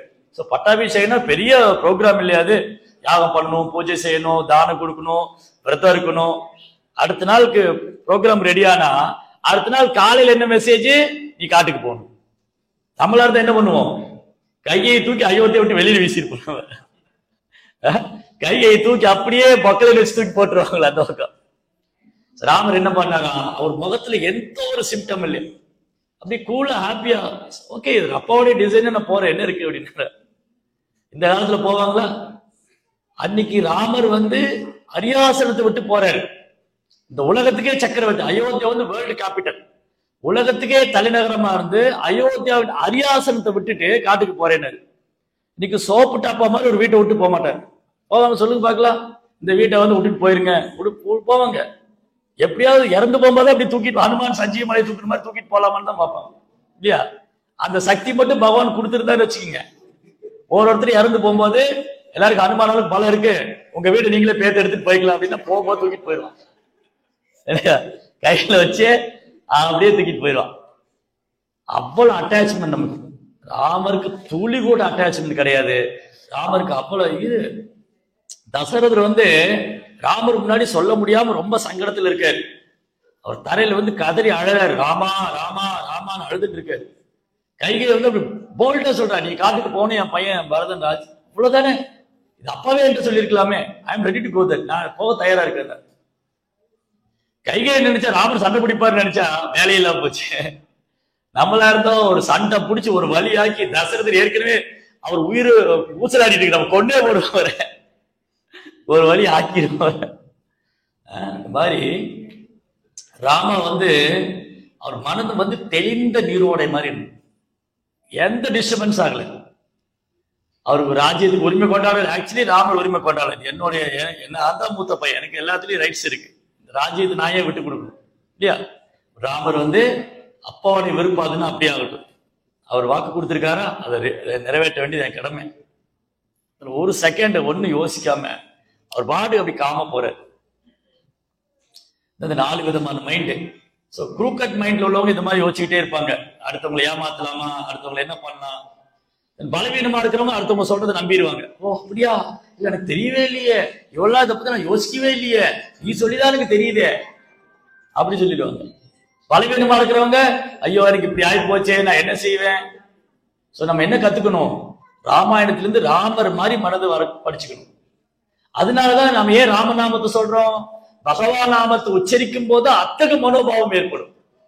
திரிநாதபி சுனிச்சேன தரோரிவ சகிஷ்ணா அமானீனாமானதேன கீர்த்தனியும் சுதாகரி. எல்லாருக்கும் மரியாதை கொடுக்கணும். எந்த மரியாதை நம்ம எதிர்பார்க்க கூடாது. நம்ம அப்படியே தலைகீழாயிரும். எல்லாரும் என்ன மதிக்க மாட்டேங்கிறாங்க, நான் மட்டும் அவனை மதிக்கிறேன். எல்லாருக்கும் மரியாதை கொடுக்கணும், நாம மரியாதை எதிர்பார்க்க கூடாது. அந்த மனோபாவத்தோட ரொம்ப மரத்தை விட பொறுமையா, புல்லை விட பணிவா இருந்து நாம ஜபிக்கும் போதுதான் நமக்கு நாமத்துல தொடர்ந்து ஜபிக்க முடியும், ருச்சி வரும். சைத்தன்ய மகாபிரபு சொல்றாரு. சைத்தன்ய மகாபிரபு எப்போதுக்கு நாமத்துல ருச்சி வரும்? இந்த மனோபாவத்துல சொல்லணும். இப்ப ராமருடைய குணங்கள் எப்ப கவரப்படும்? நாம ராமருடைய லீலைகளை தொடர்ந்து கேட்டுட்டே இருந்தாதான், ஓ மந்தராவுடைய மைண்ட் இப்படி, அது கூடாது, தப்பு. கைகை இப்படி இருந்தா அதுவும் தப்பு. தசரதோடைய மைண்ட் ரொம்ப வீக்கா இருந்தது, ராமர் ரொம்ப நிதானமா இருந்தாரு. Yes, good. இதுதான் சுத்த சாத்வம், சுத்த சாத்வீகம். மாதிரி ரொம்ப அழகான லீலை. சரி, இப்ப என்னாச்சு? ராமர் எல்லாரும் காத்துட்டு இருக்காங்க. அயோத்தியால இருக்கிற ஒவ்வொருத்தருக்கும் ராமர் காலையில அரியாசத்துல உட்கார போறாரு. அவர் அப்படி ரதத்துல போகும்போது ராஜ அலங்காரம் பண்ணி அப்படி சங்கு சக்கர வெண்கொற்ற குடை தாங்கி இந்த செங்கோல் தாங்கி போவாரு அப்படின்னு அந்த ராஜ அலங்காரத்தை பார்க்கணும், ராஜாராமனை பார்க்கணும் அப்படின்னு எல்லாம் வெயிட் பண்ணிட்டு இருக்காங்க. ஒரு செகண்ட்ல எல்லாம் அப்படி மாறிடுச்சு. செகண்ட்ல மாறிடுச்சு. அயோத்தியாவாசிகள் அழறாங்க, எல்லாம் கைகையை திட்டுறாங்க. அயோத்தியா இருக்கிற ஒவ்வொருத்தருக்கும் ராமர் தான் உயிர். அயோத்தியா இருக்கிற ஒவ்வொருத்தருக்கும் ராமர் தான் உயிர். எல்லாம் அழறாங்க. இந்த மாதிரி ராமர் காட்டுக்கு போக சொல்லிட்டாங்க, என்ன பண்றது இப்போ? அழறாங்க. வசிஷ்டர், சுமித்ரன், இவங்க எல்லாம் கைகை மேல ரொம்ப கோபமா இருக்காங்க. கைகை தானே காரணம் இதுக்கு. ஆனா என்ன சொல்ல முடியும்? தசரதரை மீறி எதுவும் பேச முடியாது, ராமரை மீறி எதுவும் பேச முடியாது, எல்லாம் அமைதியா இருக்காங்க. ராமர் நேரா போய் கௌசல்யிட்ட போனாங்க. கௌசல்யை போய் பாதம் தொட்டு வணங்கி மாதிரி சொன்ன உடனே கௌசல்யா அழுகி அப்படி அழுது அப்படி மயங்கி விழுந்துட்டாங்க. இந்த ராமனை விட்டு எப்படி என்னால இருக்க முடியும்? கொஞ்சம் யோசிச்சு பாருங்க. அயோத்தியால இருக்கிற ஒவ்வொரு ஜீவராசியும் ராமரை பிரிஞ்சு இருக்க முடியாதுன்னா அப்ப ராமருடைய அம்மாவும் அப்பா எப்படி பிரிஞ்சு இருக்க முடியும்? தசரதரும் கௌசல்யாவும் அவங்க உயிரே ராமர் தான். அழுறாங்க, மயங்கி விழுந்தாங்க, அழுவாங்க, ராமா ராமான்னு அழுவாங்க, மயங்கி விழுவாங்க. சமாதானப்படுத்துறாங்க. கௌசல்யா சொல்றேன், என்னையும் கூட என்னையும் கூட கூட்டின்னு போயிடு, நானும் உன்னோட வந்துடுறேன், எனக்கு வேண்டாம், எனக்கு அயோத்தியா வேண்டாம், ஒண்ணும் வேண்டாம். ராமர் சொல்றாரு, எப்படி நீ வர முடியும்? அப்பாவுக்கு உடம்பு சரியில்லை, அவர் ரொம்ப கவலையா இருக்காரு, அவர் யாரு பாத்துக்குவா, யாரு இருப்பா? வரும் 14 வருஷம் தான், நான் திரும்ப வந்துடுவேன், நீங்க இருங்க, இங்கே இருங்க அப்படின்னு சமாதானப்படுத்துறேன். லக்ஷ்மணனால அவருக்கு முன்னாடி கோபம் தான் வரும். லக்ஷ்மணன் கோபத்தோட நிக்கிறாரு. ராமர் போய் லக்ஷ்மணாட்ட, நீ அப்பாவை பாத்துக்கன்னா லக்ஷ்மணன் முட்டைவாள உருவினர். முட்டைவாள உருவி அந்த கிழவனுக்கு பைத்தியமாயி போச்சு, புத்தி கட்டு போச்சு. என்ன துணிச்சல் இருந்த இது மாதிரி செய்வார். ராமா, நான் போய் அந்த தசரதர் தலையை வெட்டுறேன், அதுக்கு எதிரா உனக்கு எதிரா யார் வந்தாலும் சரி அயோத்தியால எல்லாரையும் கொண்டுருவேன். ராமருக்கு, லக்ஷ்மணன் உனக்கு ஏன் இவ்வளவு கோவம்னு? அவர் நம்ம அப்பா, தசரதர் நம்ம அப்பா, யாரா இருந்தாலும் சரி, உனக்கு எதிராக யார் வந்தாலும் சரி, உனக்கு யார் தொந்தரவு பண்ணாலும் யாரும் நான் விட மாட்டேன். லட்சுமணன் சமாதானப்படுத்துறாரு, கோவப்படாத, அப்பா வாக்கு கொடுத்திருக்காரு, அதை நிறைவேற்ற நம்ம கடமை. நான் காட்டுக்கு போயிட்டாரு, நீ 14 வருஷம் அப்பா அம்மாவை பார்த்துக்கோனாரு. அவ்வளவுதான் லட்சுமணன். முடியவே முடியாது, நானும் கூட வருவேன், கூட்டின்னு போயிரு, இல்ல நான் இங்கேயே இந்த உடலை விட்டுருவேன். லட்சுமணன் ராமர் இல்லாம அயோத்தியாவில் இருக்க மாட்டேன், நானும் வர கிளம்பிட்டேன், நானும் கூட வரேன். ராமர் சமாதானப்படுத்துற, இல்ல லட்சுமணா, பரதன் இங்க இல்ல, அப்பா ரொம்ப வருத்தப்பட்டு இருக்காரு, அவருக்கு யாரோ கேர் பண்ணிக்கணும், யாரோ பாத்துக்கணும், நீ என் கூட என்ன பண்றது? முடியவே முடியாது, நான் வருவேன், இல்லாட்டி அங்கேயே இந்த உடலை விட்டுருவேன். ராமரால் லட்சுமணனை பிரிஞ்சிருக்க முடியாது. 2 பேருக்கு அவ்வளவு அன்பு. லட்சுமணால ராமர் பிரிஞ்சிருக்க முடியாது, ராமரால் லட்சுமணனை பிரிஞ்சிருக்க முடியாது. சரின்னு சொல்லிட்டாரு. இப்ப பாருங்க, ரொம்ப அழகான ஒரு ராமாயணத்துல ஒவ்வொருத்தரும் எப்படி ராமர் மேல அன்பு செஞ்சிருக்காங்க, எந்த மாதிரி சேவை பண்ணிருக்காங்க. லக்ஷ்மணன் நினைச்சிருந்தா பரதன் கூடயே அரியாசனத்துல உட்கார்ந்து அனுபவிக்கலாம் இல்லையா? லட்சுமணன் என்ன நினைக்கிறாரு, இது வேண்டாம், எனக்கு பிரபுவோடைய சேவையோட ஒப்பிடும்போது இது ஒண்ணும் இல்லை, இது துச்சமானது. இந்த அரியாசனம், பதவி, பேர், புகழ், செல்வம், பௌதிக வாழ்க்கை, இதெல்லாம் துன்பமானது. பிரபு இருக்கிற இடம் தான் எனக்கு வைகுண்டம். லக்ஷ்மணன் வந்து இது அப்படி துச்சமா, ஏன்னா வர என்னது, ராமன் தான் காட்டுக்கு போகணும், லக்ஷ்மணன் கூட போகணும் கிடையாது. லக்ஷ்மணன் வந்து பிரபுவோடைய சேவைக்காக தானே விரும்பி எடுத்துக்கொள்ள. சேவைங்கிறது என்னது, நமக்கு நாமளே விரும்பி ஏற்றுக்கொள்வது, நம்ம மேல திணிக்க முடியாது. நீங்க வந்து இது பண்ணிதான் அவருன்னு கழுத்து பிடிக்க முடியாது இல்லையா? சோ சேவை என்பது நமக்கு நாமே விரும்பி ஏற்றுக்கொள்றது. அல்ல தப வாழ்க்கைங்கிறது நமக்கு நாமளே ஏற்றுக்கொள்றது. தப வாழ்க்கை யாரும் கட்டாயப்படுத்தி திணிக்க முடியாது இல்லையா? பக்தி யாரும் கட்டாயப்படுத்தி திணிக்க முடியாது. பக்தி என்பது அனுபவிக்க தகுது. பக்தி என்பது அனுபவிக்கணும், உணரணும், ஆனந்தப்படும். சோ லக்ஷ்மணனுக்கு ராமர் மேல எவ்வளவு பக்தி இருந்தா இந்த அயோத்தியாவை விட்டுட்டு நான் போறேன். சரி, அதுக்கப்புறம் லக்ஷ்மணனுடைய அம்மா என்ன சொல்லணும்? இப்ப வந்து உதாரணத்துக்கு இந்த பையன் வந்து, அவருடைய பையன் வந்து இவரு ஆசிரமத்துக்கு போறாரு. அப்ப தம்பி சொல்ற நானும் கூட போறேன். உடனே அம்மா என்ன சொல்லுவா, ஏன்டா அவன் தான் அறிவில்லாம போறான், நீயும் போகணுமா இல்லையா? அவன் தலையெழுத்து போயிப்பா, நீ ஏன்டா போகணும் இல்லையா? பொதுவா அம்மா என்ன நினைப்பாங்க, பொதுவா எல்லா அம்மாவும் தன் பிள்ளைகள் வந்து சௌகரியமா இருக்கணும், பௌதிக வசதிகள் அனுபவிக்கணும். என்கிட்ட கூட ஒரு நாள் எங்க அம்மா சொன்னாங்க, நீ ஏன்டா ஆசிரமத்துக்குலாம் போற, நல்ல பொண்ணை பார்த்து கல்யாணம் பண்ணிக்கோ, நல்ல சேவை பண்ணிக்கோ, சந்தோஷமா இருந்துக்கோ. அவங்க என்ன நினைக்கிற, ஆசிரமத்துக்கு போனா கஷ்டப்படுவோம், அங்க வந்து இங்க எவ்வளவு சந்தோஷமா இருக்கும்னு தெரியல அவங்களுக்கு. சோ ஜென்ரலா பொதுவா மக்கள் என்ன நினைக்கிறாங்க, இந்த பௌதிக வாழ்க்கையில எல்லாம் அனுபவிச்சுட்டு அப்புறம் வந்து ராமா கிருஷ்ணா கோவிந்தன் போகணும் இல்லையா? ஜென்ரலா அவங்க ஒரு ஃபீலிங் அது, ஐயோ எல்லாத்தையும் இந்த வயசுலயே விட்டுட்டு போயிட்டானே. அது கிரகஸ்தர்ல பார்த்து சொல்லுவாங்க, நீ தான் போன, குடும்பத்தோட போகணுமா, அந்த குழந்தைய பாரு நாம போட்டு கூட்டு போயிட்டேன், அவன் இன்னும் ஒண்ணுமே அனுபவிக்கல, நீ எல்லாம் அனுபவிச்சுட்ட, அவனையும் சேர்த்து அரே ராமா ஹரே கிருஷ்ணன் குடும்பத்தோட போயிட்டீங்க இல்லையா? ஒருத்துக்கவே முடியாது, அவங்களால டாலரேட் பண்ண முடியாது. குழந்தைகள் திலக் போற பார்த்தா, ஐயோ இன்னும் இந்த வயசுல இப்படி ஆக்கிட்டீங்க, அவங்களை சாமியாராக்க போறீங்களா, அப்படியே பொங்கி எழுந்துடும், அப்பா அம்மாவுக்கு அக்கறையில அவங்களுக்கு வந்துடும் இல்லையா?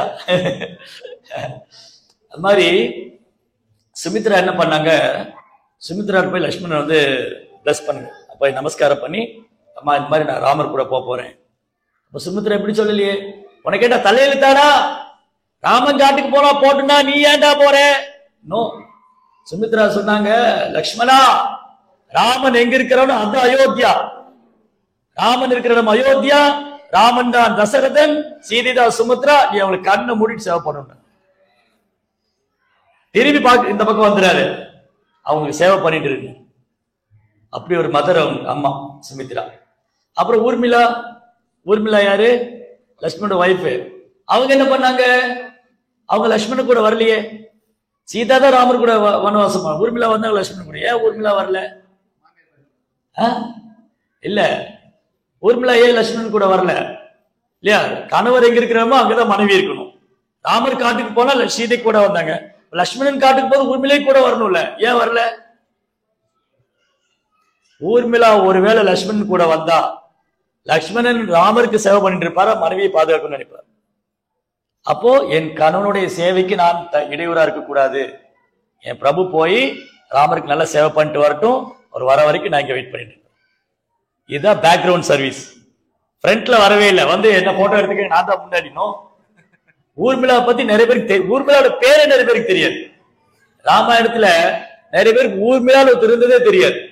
அப்படியே தெரிஞ்சாலும் அவங்கள பத்தி ஒண்ணும் தெரியாது, சுமித்ரா பத்தி ஒண்ணும் தெரியாது. ஆனா ரெண்டு பேரும் லக்ஷ்மணனுடைய சேவைக்கு பின்னாடி நிக்கிறாங்க. இதுதான் கிரகஸ்தாசிரமம். சோ கிரகஸ்தாசிரமம் என்னது, கணவனுடைய சேவைக்கு மனைவி உதவி பண்ணணும், மனைவியோட பக்தி தொண்டு கணவர் உதவி பண்ணணும் இல்லையா?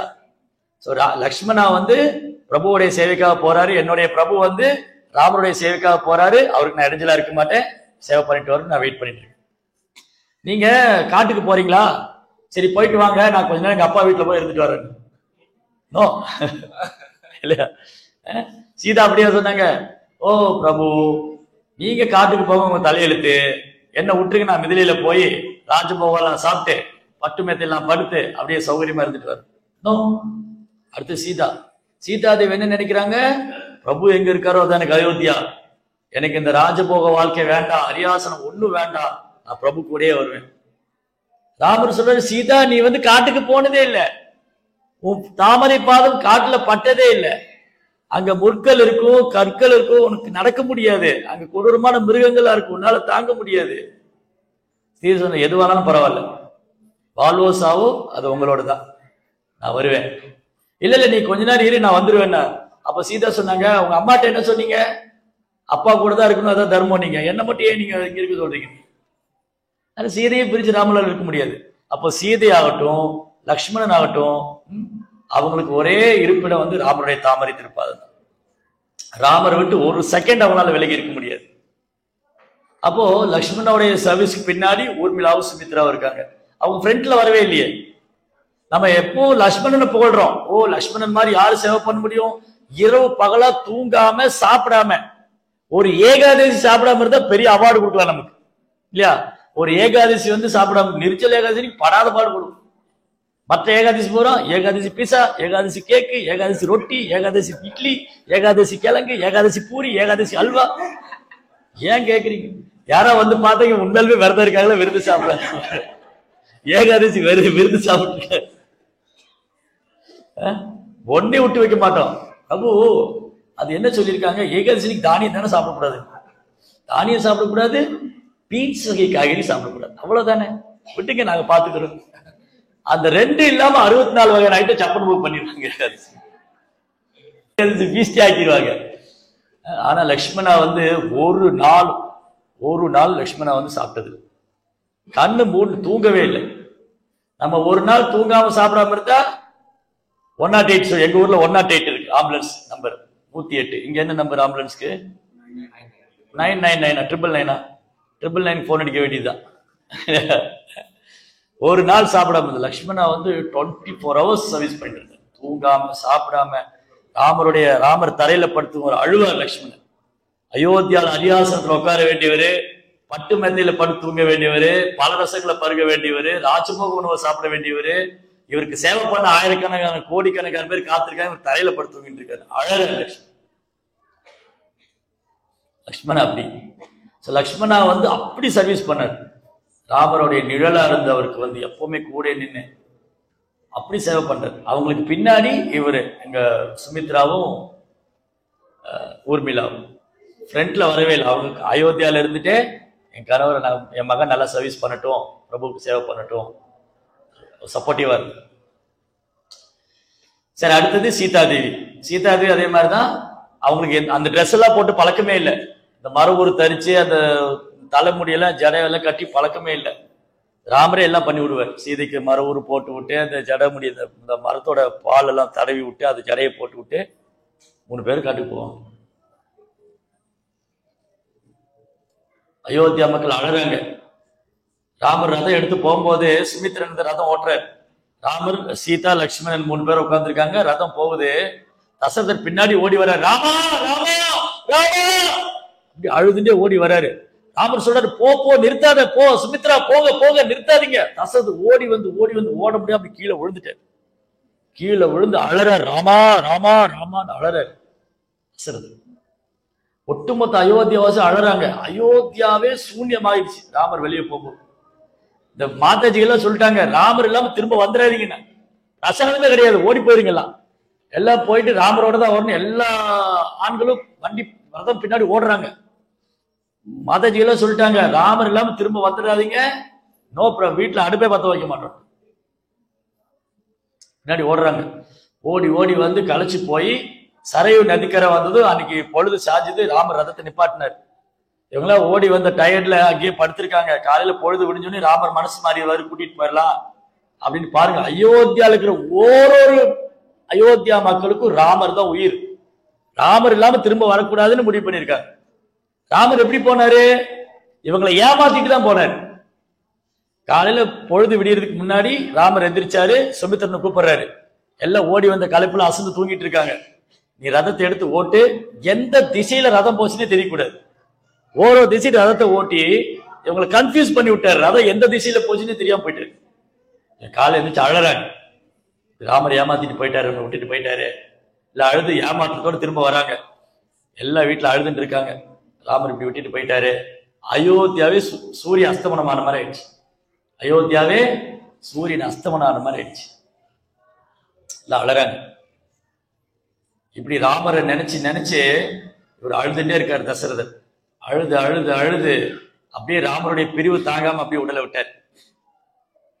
அப்ப ராமரும் ஊர்ல இல்ல, அயோத்தியால லக்ஷ்மணனும் இல்ல, பரதன் சத்ருகனா வந்து கேகை நாட்டுக்கு போயிருந்தாங்க அவங்க மாமா பாக்குறதுக்கு. இப்போ தசரதருக்கு இறுதி சடங்கு பண்ணணும், அந்திம கிரியா பண்ணணும். பரதனுக்கு உடனே கடிதம் போடுறாங்க, பரதனுக்கு செய்தி அனுப்புறாங்க. உடனே அரச கட்டளை, உடனே நீங்க அவசரமா திரும்பி வந்து அயோத்தியாவுக்கு வரணும். அதுக்கு முன்னாடி பரதர் என்ன பண்ணாரு, நிறைய கெட்ட சகுனங்கள்லாம் பாக்குறாரு. தசரத் ஏதோ வந்து தலையில அடிச்சுட்டு அலை மாதிரி, தலைமுடியெல்லாம் விரிச்சு போட்ட மாதிரி, அவர் எண்ணெயெல்லாம் தடவி உட்காந்து என்னென்னோ கெட்ட சகுனங்கள்லாம் பாக்குறாரு. ஒன்னும் புரியல பரதனுக்கு, ஏதோ சம்திங் ராங், என்னமோ நடக்க போகுது அப்படின்னு நினைச்சிட்டு இருக்கும்போது ஒருத்தர் வராரு. உடனே அரச கட்டளை நீங்க அயோத்தியாவுக்கு திரும்ப வரணும். பரதனுடைய ரதம் போகுது. எப்ப கேகை நாட்டுல இருந்து பரதனின் ரதம் அயோத்தியாவுக்கு எப்படி போகுது, மனோவேகத்துல போகுது. மனோவேகத்துல அப்படி ரதம் பறக்குதுக்கா, மனோவேகத்துல பறக்குது ரதம். அயோத்தியா வந்து அயோத்தியாவே டார்க்கா இருக்கு. இது வரைக்கும் அயோத்தியா அப்படி பரதன் பார்த்ததே இல்லை. யாருமே பரதன் முகத்தை கூட பார்க்க மாட்டேங்கிறாங்க. பாருங்க, அடுத்தது வந்து பரதன். எல்லாருமே பரதனை தப்பா நினைச்சாங்க.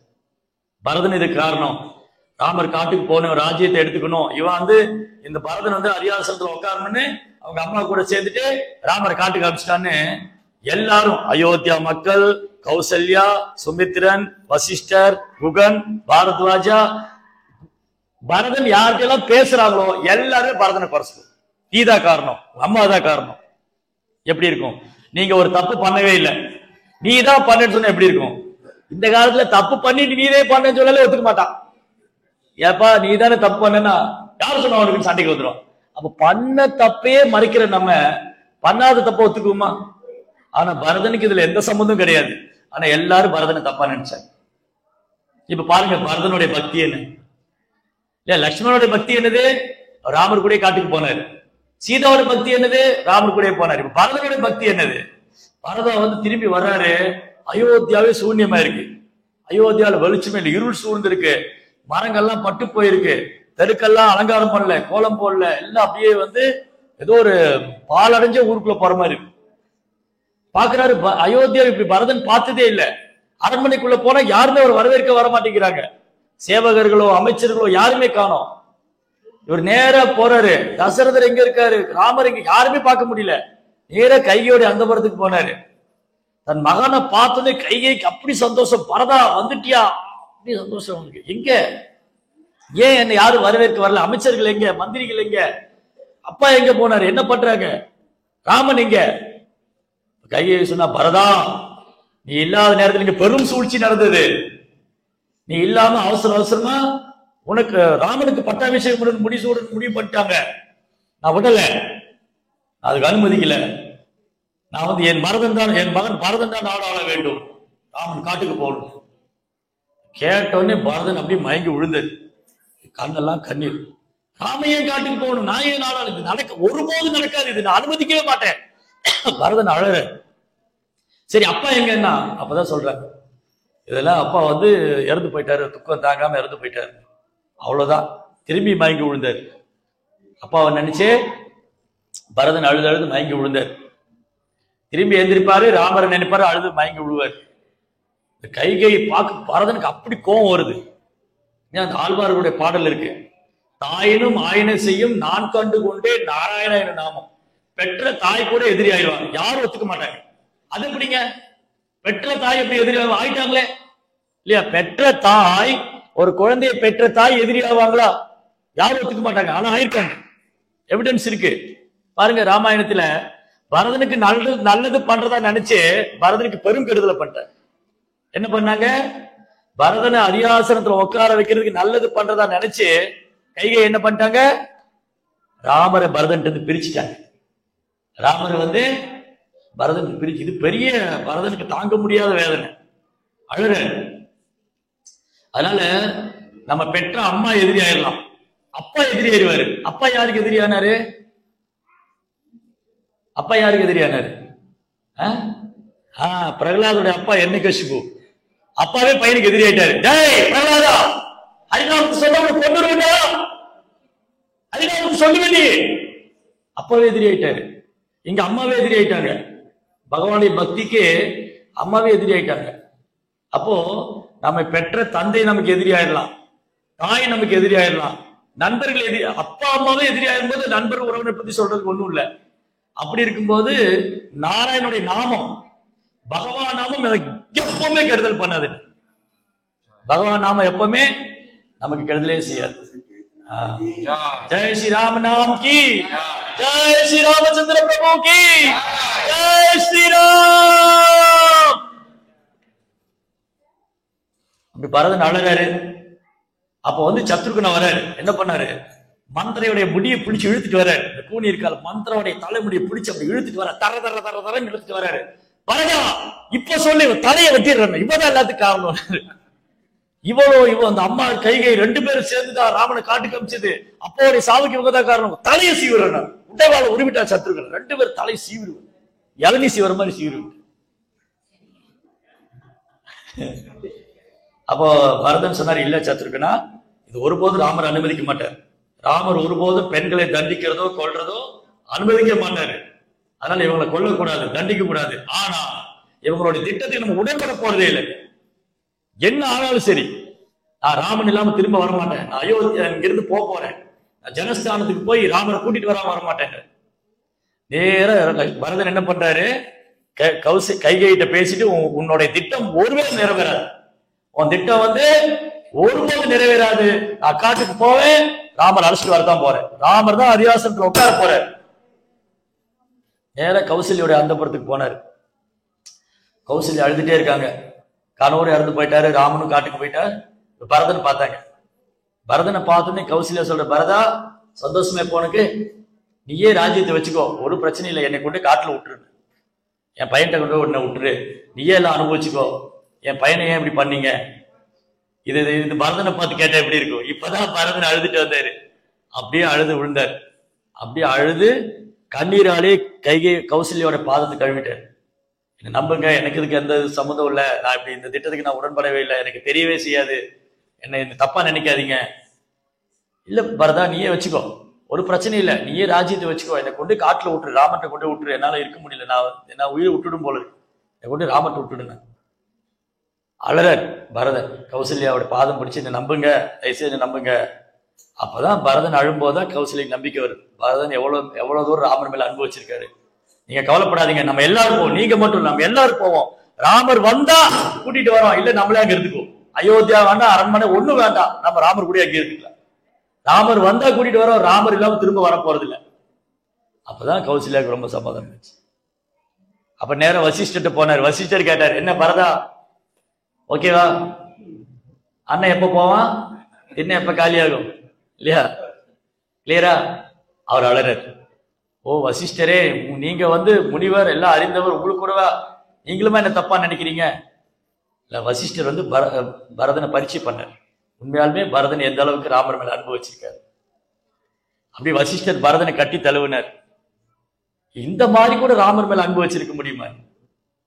சுமித்திரன் நம்ப மாட்டேங்கிறாரு, மந்திரி. வசிஷ்டர் யாருமே நம்பல. அப்புறம் சொன்னாரு, எல்லா சபையை கூட்டுங்க, சபையை கூட்டு தசரதுக்கு அந்திம கிரியா பண்ணிட்டு இறுதி சடங்கு பண்ணிட்டு சபையை கூட்டினாரு. அயோத்தியால இருந்து சித்திரகூடத்துக்கு ரோடு போடுங்க, எல்லாம் ஒட்டுமொத்த அயோத்தியா போறோம், ராமரை கூட்டிட்டு வரோம். இங்க ராமர் தான் ஆட்சி பண்ணுவாரு, ஒரே ஆட்சி தான், ராமராஜ்யம் தான், வேற ஆட்சிக்கு இடம் இல்லை. என் உயிரே போனாலும் ராமர் எல்லாம் திரும்ப வர மாட்டேன்னாரு. எல்லாருக்கும் ரொம்ப சந்தோஷம். ரொம்ப சந்தோஷமா என்ன பண்ணாங்க, பரதன் போறாரு, எல்லாரையும் கூட்டிட்டு அயோத்தியால இருந்து சித்திரகூட் போறாரு. அதுக்கு முன்னாடியே இந்த ராமர் என்ன பண்ணாங்க, மக்கள்லாம் ஏமாத்திட்டு போனார்ல, எல்லாரும் ஏமாத்திட்டு சரையு நதியை கிராஸ் பண்ணி ஃபாரஸ்ட்குள்ள போனார். குகன் இருந்தார். குகன் வந்து ஒரு வேட குலத்தை சார்ந்தவர். வேடகுலம், மிருகங்களை வேட்டையாடக்கூடிய ஒரு நிச்சாடன், வேடகுலத்தை சார்ந்தவர். குகன் வந்து ராமருக்கு நெருக்கமான நண்பர் இல்லையா? இதுதான் வந்து பகவத்கீதையில கிருஷ்ணர் வெறும் ஸ்லோகமாலாம் சொல்லிடல, அது நடைப்படி வாழ்ந்து காமிச்சிருக்காரு.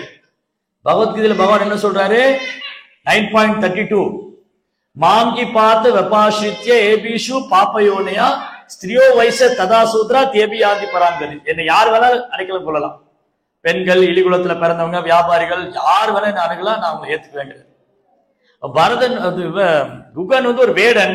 அவர் ராமரை பார்த்தோன்னே ராமர் சொன்னார், குகா உம்மோடு நாம் ஐவரானோம். நாங்க 4 பேரு, ராம், லக்ஷ்மண், பரதன், சத்ருகன். குகா நீ என்னோட 5வது சகோதரன். ஒரு கீழ்குலத்துல பிறந்த ஒரு வேடன், ஒரு காட்டுவாசியை பார்த்து ராமர் சொன்னார், நீ என்னுடைய 5வது சகோதரன். இப்ப புரியுதா? பகவான் யாருக்கும் பாரபட்சம் பார்க்கறது இல்லை, எல்லோருக்கும் சமமானவர். சமூகம் சர்வபூதேஷு நமே தேசவஸ்தின பிரியா. கிருஷ்ணா யாரையும் வெறுக்கிறது இல்ல, யார் மேலேயும் பாரபட்சம் கொள்றது இல்ல. ஒரு வேடன் பக்தி பண்ண வந்தா அவர் தன் சகோதரன் மாதிரி ஏத்துக்கிட்டார். குகன் அழகாரு ராமரை பார்த்து, அயோத்தியால சக்கரவர்த்தியா இருக்க வேண்டியவரா இப்படி வந்திருக்காரு. குகன் சொல்றாரு, நீங்க என்னுடைய ராஜ்யம் எடுத்துக்கங்க. ஒரு சின்ன ப்ராப்ளம் தான். குகனுடைய அந்த காட்டு பகுதி, அந்த காட்டு பகுதிக்கு அவர் காட்டுல ஒரு ராஜாவர் வேடன், நிஷாட குலத்தை சார்ந்த அந்த நிஷாடத்தோட தலைவன். அவன் சொல்ற, ராமா நீ எங்க கூட வந்து இந்த ராஜ்யத்தை எடுத்துக்கணும். ராமர் சொல்ற, இதுவும் அயோத்தியா கீழே தான் வரும். அதெல்லாம் முடியாதுன்னு, நான் ஜஸ்ட் நீங்க ஸ்டே பண்ணுவேன், இங்க தங்கிட்டு போறேன், நான் போகணும், நாளைக்கு எனக்கு போட் மட்டும் அரேஞ்ச் பண்ணி கொடு, நான் இங்க இருந்து ரிவர் கிராஸ் பண்ணி போகணும். அன்னைக்கு முள்ளு குகனும் லக்ஷ்மணும் தூங்கவே இல்லை, அழுதுட்டே இருக்காங்க. ராமரை நினைச்சு நினைச்சு 2 பேரும் பேசி பேசி அலறாங்க. அயோத்தியாவில் அரியாசனத்துல உட்கார வேண்டியவர் காட்டுல தரையில படுத்திருக்காரு. என்ன சாப்பிட்டாரு? ராமருக்கு பழங்களை கொண்டு வந்து கொடுக்குறாரு, பழங்களும் கிழங்குகளும். குதிரைகளுக்கு நிறைய தீவனம் எல்லாம் கொடுங்க, எனக்கு பழம் மட்டும் கொடுங்க. என்ன சுமத்தின குதிரை ஓட்டின்னு வந்தாரு, அந்த குதிரைகளுக்கு ஏதாவது ஃபீட் பண்ணுங்க, எனக்கு பழம் மட்டும் கொடுங்க. அழறாரு குகன். அப்படிதான் அவர் கிராஸ் பண்ணி போனாங்க. அப்போ என்ன பண்ணாங்க, பரதன் வந்து பின்னாடி வராரு, ராமர் முன்னாடி போயிட்டு இருக்காரு, பரதன் பின்னாடி வராரு, ராமர் எப்படியா பிடிச்சிடணும்னு. பரதன் பின்னாடி வந்து குகனுடைய இடத்துக்கு வந்தாரு. குகன் பரதனை பார்த்த உடனே கொஞ்சம் படைகள் தான் இருக்கும், தயாராக பரதன் இங்கேயும் வந்துட்டான். ராமர் சந்தோஷமா விட மாட்டாங்க, நம்ம எல்லாரும் இறந்தாலும் பரவாயில்ல, பரதனை முன்னேறி போக விடக்கூடாது. தன்னுடைய வில்லு அம்பு கையில் எடுத்துட்டு குகன் ரெடியா நிக்கிறார். பரதன் கிட்ட, பரதா எங்க வந்த நீ? இங்க போக முடியாது, நீ என்னை மீறி போக முடியாது, நீ ராமரை நெருங்க முடியாது, இங்கேயும் ராமரை தொல்லை பண்றியா, நிம்மதியா இருக்க வேண்டாமா? அப்ப அலறார் பரதன். பரதன் அலறார், குகா நீயுமா என்ன தப்பா நினைக்கிற? நான் ராமரோட சண்டை போட வரேன், ராமர் என் பிரபு, எப்படி நான் அவர் கூட சண்டை போடுவேன் அப்படின்னு ராமரை நினைச்சு பரதன் அழுது மயங்கி விழுந்தாரு. அப்பதான் குகன் பாக்குறாரு, இந்த பரதனுக்கு ராமர் மேல எவ்வளவு அன்பு இருக்குன்னு. பகவானை அழைச்சின்னு போவதான் வர்றாரு, அவர் கூட சண்டை போட வரல. அப்பதான் குகன் புரிஞ்சுட்டாரு. அப்ப அன்னைக்கு நைட்டு பூரா எல்லாரும் ஓய்வு எடுத்தாங்க. காலையில குகன் வந்து படகு ஏற்றி விட்டாரு எல்லாரும், நீங்க எப்படியா போய் பிரபு கூட்டின்னு வந்துருங்க, உங்களுக்கு ரொம்ப சந்தோஷம், நான் உங்களை தப்பா புரிஞ்சுட்டேன். அப்புறம் ராமர் என்ன பண்ணாரு, அங்க அவர் முன்னாடி போயிட்டு இருக்காரு, பரத்வாஜோட ஆசிரமத்துக்கு போனாரு. பரத்வாஜர் வர்ஷிப் பண்ணி, அவருக்கு பூஜையெல்லாம் பண்ணி, பாத பூஜையெல்லாம் பண்ணி, பரத்வாஜர் சொன்னாரு, ராமா இங்க பக்கத்துல கொஞ்சம் தூரம் சித்திரக்கூட்னு ஒரு ஃபாரஸ்ட் இருக்கு, ரொம்ப பியூட்டிஃபுல்லா இருக்கும், அதனுடைய வனவாசத்துக்கு தகுந்த இடம். இங்கெல்லாம் இருந்தீங்கன்னா அயோத்தியில இருந்து யாரும் அடிக்கடி வருவாங்க, உன்னை தொந்தரவு பண்ணுவாங்க, நீ அங்க போய் இருந்துக்கோன்னு சித்திரக்கூட் போயிட்டு. பரத்வாஜர் பார்த்துட்டு ராமர் சித்திரக்கூட் போறாரு. இப்ப பின்னாடி யாரு வரா? பரதன் வந்துட்டு இருக்காரு. பரதன் என்ன பண்ணாரு, பின்னாடி வந்து பரத்வாஜர் ஆசிரமத்துக்கு வந்தாரு. பரத்வாஜர் கேட்டாரு, பரதா நீ ராமனை சும்மா விட மாட்டியா, அவனை தொல்லை பண்ண மாட்டியா, தொல்லை பண்ணாம இருக்க மாட்டியா, அவன் இங்கேயாவது நிம்மதியா இருக்கட்டுமே, ஏன் இங்க வந்த நீ? எப்படி இருக்கும்? பரதன் திரும்பி அழுது, ஓ பரத்வாஜரே, நீங்க முடிவர் இல்லையா, முக்காலம் அறிந்தவர், நீங்க என்ன எப்படி தப்பா புரிஞ்சுக்கலாம்? நான் என்ன ராமர் கூட சண்டை போட வரேன்?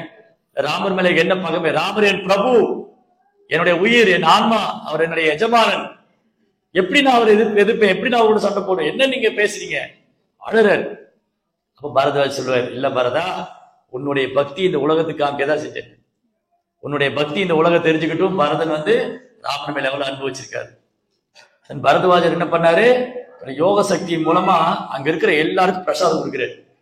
குதிரைங்க, யானைங்க, ஆயிரக்கணக்கான பேர் கூட்டிட்டு போறாரு பரதன்.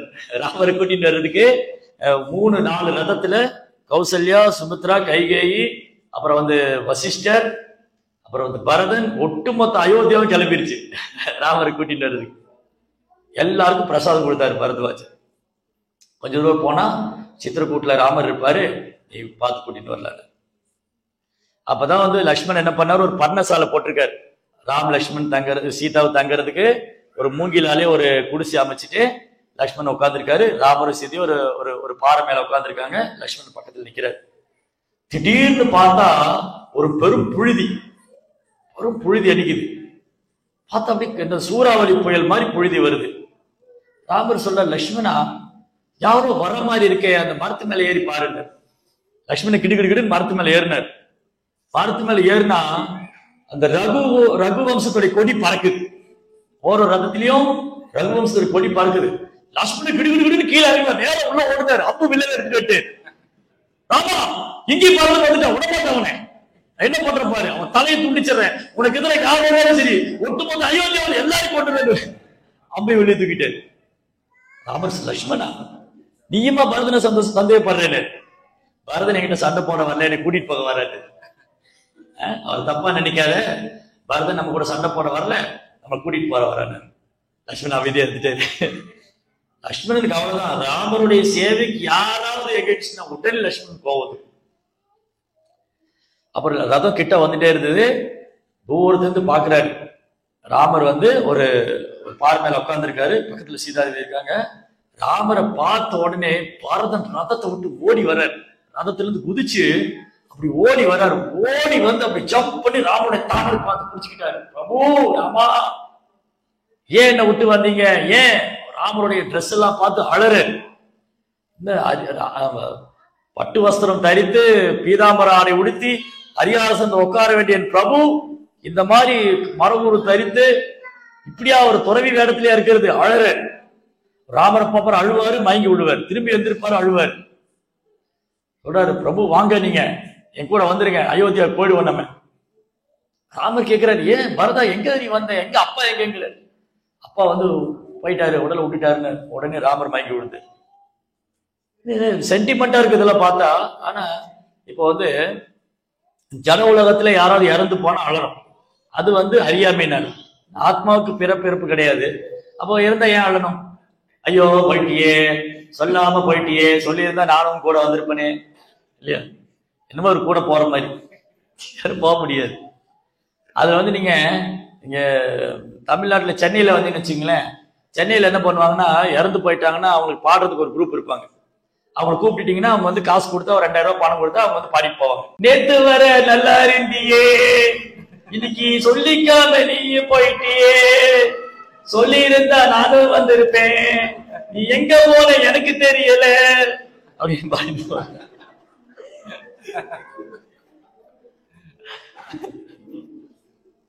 அப்படின்னு பாடுவாங்க. இந்த உலகத்துல யாராவது இறந்து போனா அது அறியாமையினால அந்த ஆன்மா உடலை விட்டு போச்சு, அது வேற உடம்பு போயிடுச்சு. பழைய ஆடையை கலைந்து புதிய ஆடை. வாசனம் செஞ்சீர்னானி யதாவிகாய நவானி கிரகநாதி நரோபராணி. காற்று வாசனையை சுமந்து செல்வது போல ஆன்மா ஒரு உடல் இன்னொரு உடலுக்கு போகுது. அப்ப ஆத்மாவுக்கு அழிவே கிடையாது. அப்பயே ராமர் தசரதை இறந்து போறதுக்கு அழறாரு. அடுத்த கேள்வி வந்துருல, இவ்வளவு ஆன்மீகம் பேசுறீங்க, பிறப்பு இறப்பு கிடையாது, ஆன்மாவுக்கு அழிவு கிடையாது, நித்தியமானது, இது பகவான் தான் சொன்னார் பகவத்கீதையில. அந்த பகவானே அழகாக தசரதை இறந்து போனதுக்கு ஏன்? தன் பக்தனின் பிரிவு தாங்காம அழகு. இது பௌதிகமான பந்தம் அல்ல. ராமர் ஏன் அழுதாரு? தசரதர் ஒரு நேர்மையான பக்தர், உண்மையான பக்தர், அவர் பிரிச்சுட்டமே, அவர் சங்கம் இல்லையே. அப்ப எப்ப அழலாம்? பக்தருடைய சங்கம் இல்லாம போகும்போது, ஆச்சாரியருடைய மறைவு, ஆன்மீக குரு தவறிட்டாரு, ஆச்சாரியர் தவறிட்டாங்க, சுத்த பக்தருடைய சங்கம் இல்லைன்னா அழலாம். வெறுமனே பௌதிகவாதி இறந்து போறதுக்கு அழக்கூடாது. அதுக்கு பிரேயர் வேணா பண்ணலாம். ஹரே கிருஷ்ணா ஹரே கிருஷ்ணா கிருஷ்ண கிருஷ்ணா ஹரே ஹரே, ஹரே ராம ராம ராம ஹரே. அந்த ஆத்மா நல்ல கதியா பிரேயர் வேணா பண்ணலாம். ஆனா ஆன்மீக குரு, ஆச்சாரியர்கள், வைணவர்கள்லாம் இறந்து உடலை விட்டாங்கன்னா நம்ம வேதனைப்படணும். எதுக்காக? அவங்க சங்கம் நமக்கு கிடைக்கல. இப்போ சமீபத்துல எவ்வளோ ஆச்சாரியர்கள் நம்ம இழந்துட்டோம், பிரபுபாவுடைய சீடர்களை, கொரோனா டைம்ல. அப்ப அவங்க சங்கம் நமக்கு கிடைக்கலன்னு வருத்தப்படும். அந்த மாதிரி ஒரு சுத்த பக்தர் இந்த பூமியில இருந்தாங்க, அவங்க சங்கம் கிடைக்கல, அவங்க பகவான்கிட்ட போயிட்டாங்க, இல்லையா? நிறைய பேர், பங்கஜாங்கி பிரபு, அப்புறம் கதம் கிருஷ்ண மகராஜ், அப்புறம் பக்திச்சாரு மகராஜ், இல்லையா? இவங்க சங்கம் நமக்கு இழந்துட்டோம். இந்த மாதிரி சுத்த பக்தரை நீ பார்க்க முடியுமா, பிரபுபாவுடைய சீடர்களை? அப்ப அதுக்கு அதை நினைச்சு நம்ம வருத்தப்படலாம். இந்த மாதிரி ராமர் தசரதோடைய பிரிவை நினைச்சு அழற. அந்த மாதிரி ஒரு சுத்த பக்தரை நம்ம இழந்துட்டோம், அவருடைய சங்கம் இல்லாம போயிடுச்சு. அப்புறம் தசரதற்கு இறுதி சடங்கெல்லாம் பண்ணிட்டு பரதன் உட்காந்துட்டாரு. பரதன் அங்கேயே உட்காந்துட்டாரு. ராமா கிளம்பு போலான்னு. எங்க போறது? அயோத்தியாக்கு தான். அயோத்தியால நான் வரமாட்டேன், அப்பா வாக்கு கொடுத்துருக்காரு. அப்பாவே இல்லையே இப்போ, அப்புறம் என்ன வாக்குன்னு? அதெல்லாம் கிடையாது. அப்பா இருந்தாலும் இல்லைன்னா வாக்கு கொடுத்ததுதான் நான் வரமாட்டேன். சரி, உனக்காக நான் இருக்கேன், நீ போன, அது ஒத்துக்க மாட்டேன், நான் தான் வாக்கு கொடுத்தேன். இப்படி பரதன் என்ன ஆர்குமெண்ட் பண்ணாலும் ராமர் உறுதியா இருக்காரு, நான் வரமாட்டேன். பரதன் முடிவா இருக்காரு, நீங்க வரலைன்னா நான் போக மாட்டேன், இங்கேயே சாப்பிடாம இருந்து இங்கேயே உடலை விட்டுருவேன். என்ன சமாதானம் சொன்னா பரதன் விட்டுக்க மாட்டேங்கிறார். கடைசியில ராமர் ஒரு ஆப்ஷன் கொடுத்தாரு, சரி நீ என்னோட பாதுகை எடுத்துன்னு போ, அந்த பாதுகை அயோத்தியா ஆகட்டும், அந்த 14 வருஷம் முடிஞ்சு வருவேன். இதுதான் பரதன் ஒத்துக்கிட்டார். அப்புறம் பரதனை ராமர் பாக்குறாரு, பரதன் வந்து ராமர் மாதிரியே மர உரு தழிச்சு ஜடமுடி வச்சுட்டு இருக்காரு. ஏன்னா அப்பதான் புரிஞ்சுது ராமருக்கு பரதன் எந்த அளவுக்கு என் மேல அன்பு வச்சுட்டு இருக்காங்க. இவனு வந்து என்ன மாதிரிதான் அவன். பரதன் வந்து திரும்ப அயோத்தியக்குள்ள போவே இல்லை. எப்ப ராமர் அயோத்தியை விட்டு வெளியில போனாரோ அப்ப பரதன் வெளியில வந்தது. அயோத்தியாவுக்கு வெளியில பரத்பூர்னு ஒரு ஊர் இருக்கு, யாரோ போயிருக்கீங்களா? இங்க நந்தி கிராம்னு ஒரு இடம் இருக்கு, போயிருக்கீங்களா? அங்க வந்து ஒரு குகை இருக்கும், நிலத்துக்கு அடியில தோண்டி அந்த குகைக்குள்ளதான் பரதன் இருந்தார். அயோத்தியா வந்து ராமருடைய பாதுகை ஆண்டது. ராமருடைய பாதுகையை வாங்கி சரசுல வச்சுட்டு அந்த பாதையை கொண்டு போய் அயோத்தியாவோட அரியாசனத்துல வச்சுட்டு ஊருக்கு வெளியில ஒரு குழி தோண்டி உட்கார்ந்துருக்காரு. போகும்போதே பரதன் சொல்லிட்டு போறாரு, ராமா 14 வருஷம் உனக்காக நான் தவம் இருந்து காத்திருப்பேன். உன் வனவாசம் முடிஞ்சு அடுத்த நாள் நீங்க அங்க வரல, நான் உடலை விட்டுருவேன். அடுத்த நாள் நீங்க வரல, என்ன உயிரோட பார்க்க முடியாது. அப்படியே பரதனை கட்டி தள்ளுவினார் ராமர். நீ போ பரதன், நான் வருவேன், இப்போ நான் வருவேன். ஊருக்கு வெளியில பரத்பூர்ல அந்த இடம் இப்போ இருக்கு. பரதன் வந்து எவ்வளவு 1000 வருஷத்துக்கு முன்னாடி அந்த குகையில வாழ்ந்தார். அந்த இடம் இன்னும் இருக்கு. இப்போ அயோத்தியா ஊருக்கு வெளியில பரத்பூர்ல அந்த ஒரு நிலத்துல குகை பள்ளம் மாதிரி தோண்டி அதுக்குள்ள இருந்தார். வெறும் பழங்களும் கிழங்கு மட்டும் தான் சாப்பிட்டார். பரதன் நினைச்சிருந்தா அரியாசன் தேர்ந்துட்டு இருக்கலாமே. யாரு இல்லை, என்ன சொல்ல போறா? வசிஷ்டரோ யாருமே ஒன்றும் சொல்ல போறது இல்லை. ஏன்னா கிளைம் பண்ணலாம், ராமனும் இல்லை, இப்ப நான் தான் அரியாசனத்துல உட்காரணும், நான் தான் பாத்துக்கணும், வேணும் மேபி ராமர் வந்ததுக்கு அப்புறம் வேணா திரும்ப கொடுக்கலாம், என்ன வேணா நினைச்சுக்கலாம். பரதர் என்ன பண்ணாரு? நோ, அரியாசனம் ராமருக்கு தான். அவர் வர்ற வரைக்கும் அந்த பாதுகை ஆகும், அந்த பாதுகையுடைய சேவகனை நான் இருப்பேன்னு. 1 வருஷம் 2 வருஷம் 14 வருஷம் பரதன் அந்த பள்ளத்துக்குள்ளதான் இருந்து. கண்ணீர் வந்து பரதனுடைய கதை கேட்டா. பரதனுடைய சரணாகதி அவர் அன்பும் கல்லு மாறி நெஞ்சு வந்தா கூட அழும். நமக்கெல்லாம் அழுகே வரமாட்டோம், நம்ம அவ்வளவு கல்லு நெஞ்சமா இருக்கு. பரதனுடைய கதையை, பரதன் லக்ஷ்மணா இவனுடைய கதையை கேட்டா அழுக வரணும். அந்த அளவுக்கு பக்தி இருக்கணும் நமக்கு. பாருங்க, பக்தி அழுகே வர மாட்டேங்குது. அவ்வளவு தூரம் அப்படி மெல்ட், பாறையே உருகிரும். பகவானுடைய குணங்களையும், பரதனுடைய பக்தி, லக்ஷ்மணனுடைய பக்தி, சீதாவுடைய பக்தி. அடுத்தது பார்ப்போம், ஜடாயு. ஜடாயு எப்படி தன் உயிரை பணைய வச்சு சீதையை காப்பாற்றணும். நம்ம ஓடிடுவோம், நம்ம எல்லாம் சீதையாவது ராமராவது இல்லையா? ஜடாயு கடைசி வரைக்கும் போராடுங்க, தன் உயிரை பொருட்படுத்தாம எப்படியாவது பிரபுகிட்ட வந்து சீதையை சேர்க்கணும். அது மாதிரி பரதன் அழுதாரு, பிரபு இல்லாம திரும்ப போகக்கூடாதுன்னு. அப்புறம் அவரை சமாதானப்படுத்திட்டு தன் பாதையை கொடுத்து அந்த பாதையை இப்படி தலைமையில வச்சுட்டு பரதன் திரும்ப வந்து. அப்புறம் ராமர் முடிவு பண்ணாரு, இங்க இருந்தா திரும்பி வந்துட்டே தான் இருப்பாங்க, யாராவது வருவாங்க, நமக்கு தொந்தரவாக இன்னும் உள்ள போகலாம், டீப் ஃபாரஸ்ட்குள்ள உள்ள போயிடலாம் ராமர் முடிவு பண்ணாரு. சரி, மீதி நாளைக்கு கண்டினியூ பண்ணுவோம். हरे कृष्णा। जय श्री सीताराम लक्ष्मण हनुमान समेत श्री रामचंद्र प्रभु की जय, श्री प्रभुपाद की। உங்களுக்கு ஏதாவது கேள்விகள் சந்தேகம் இருந்தா கேட்க.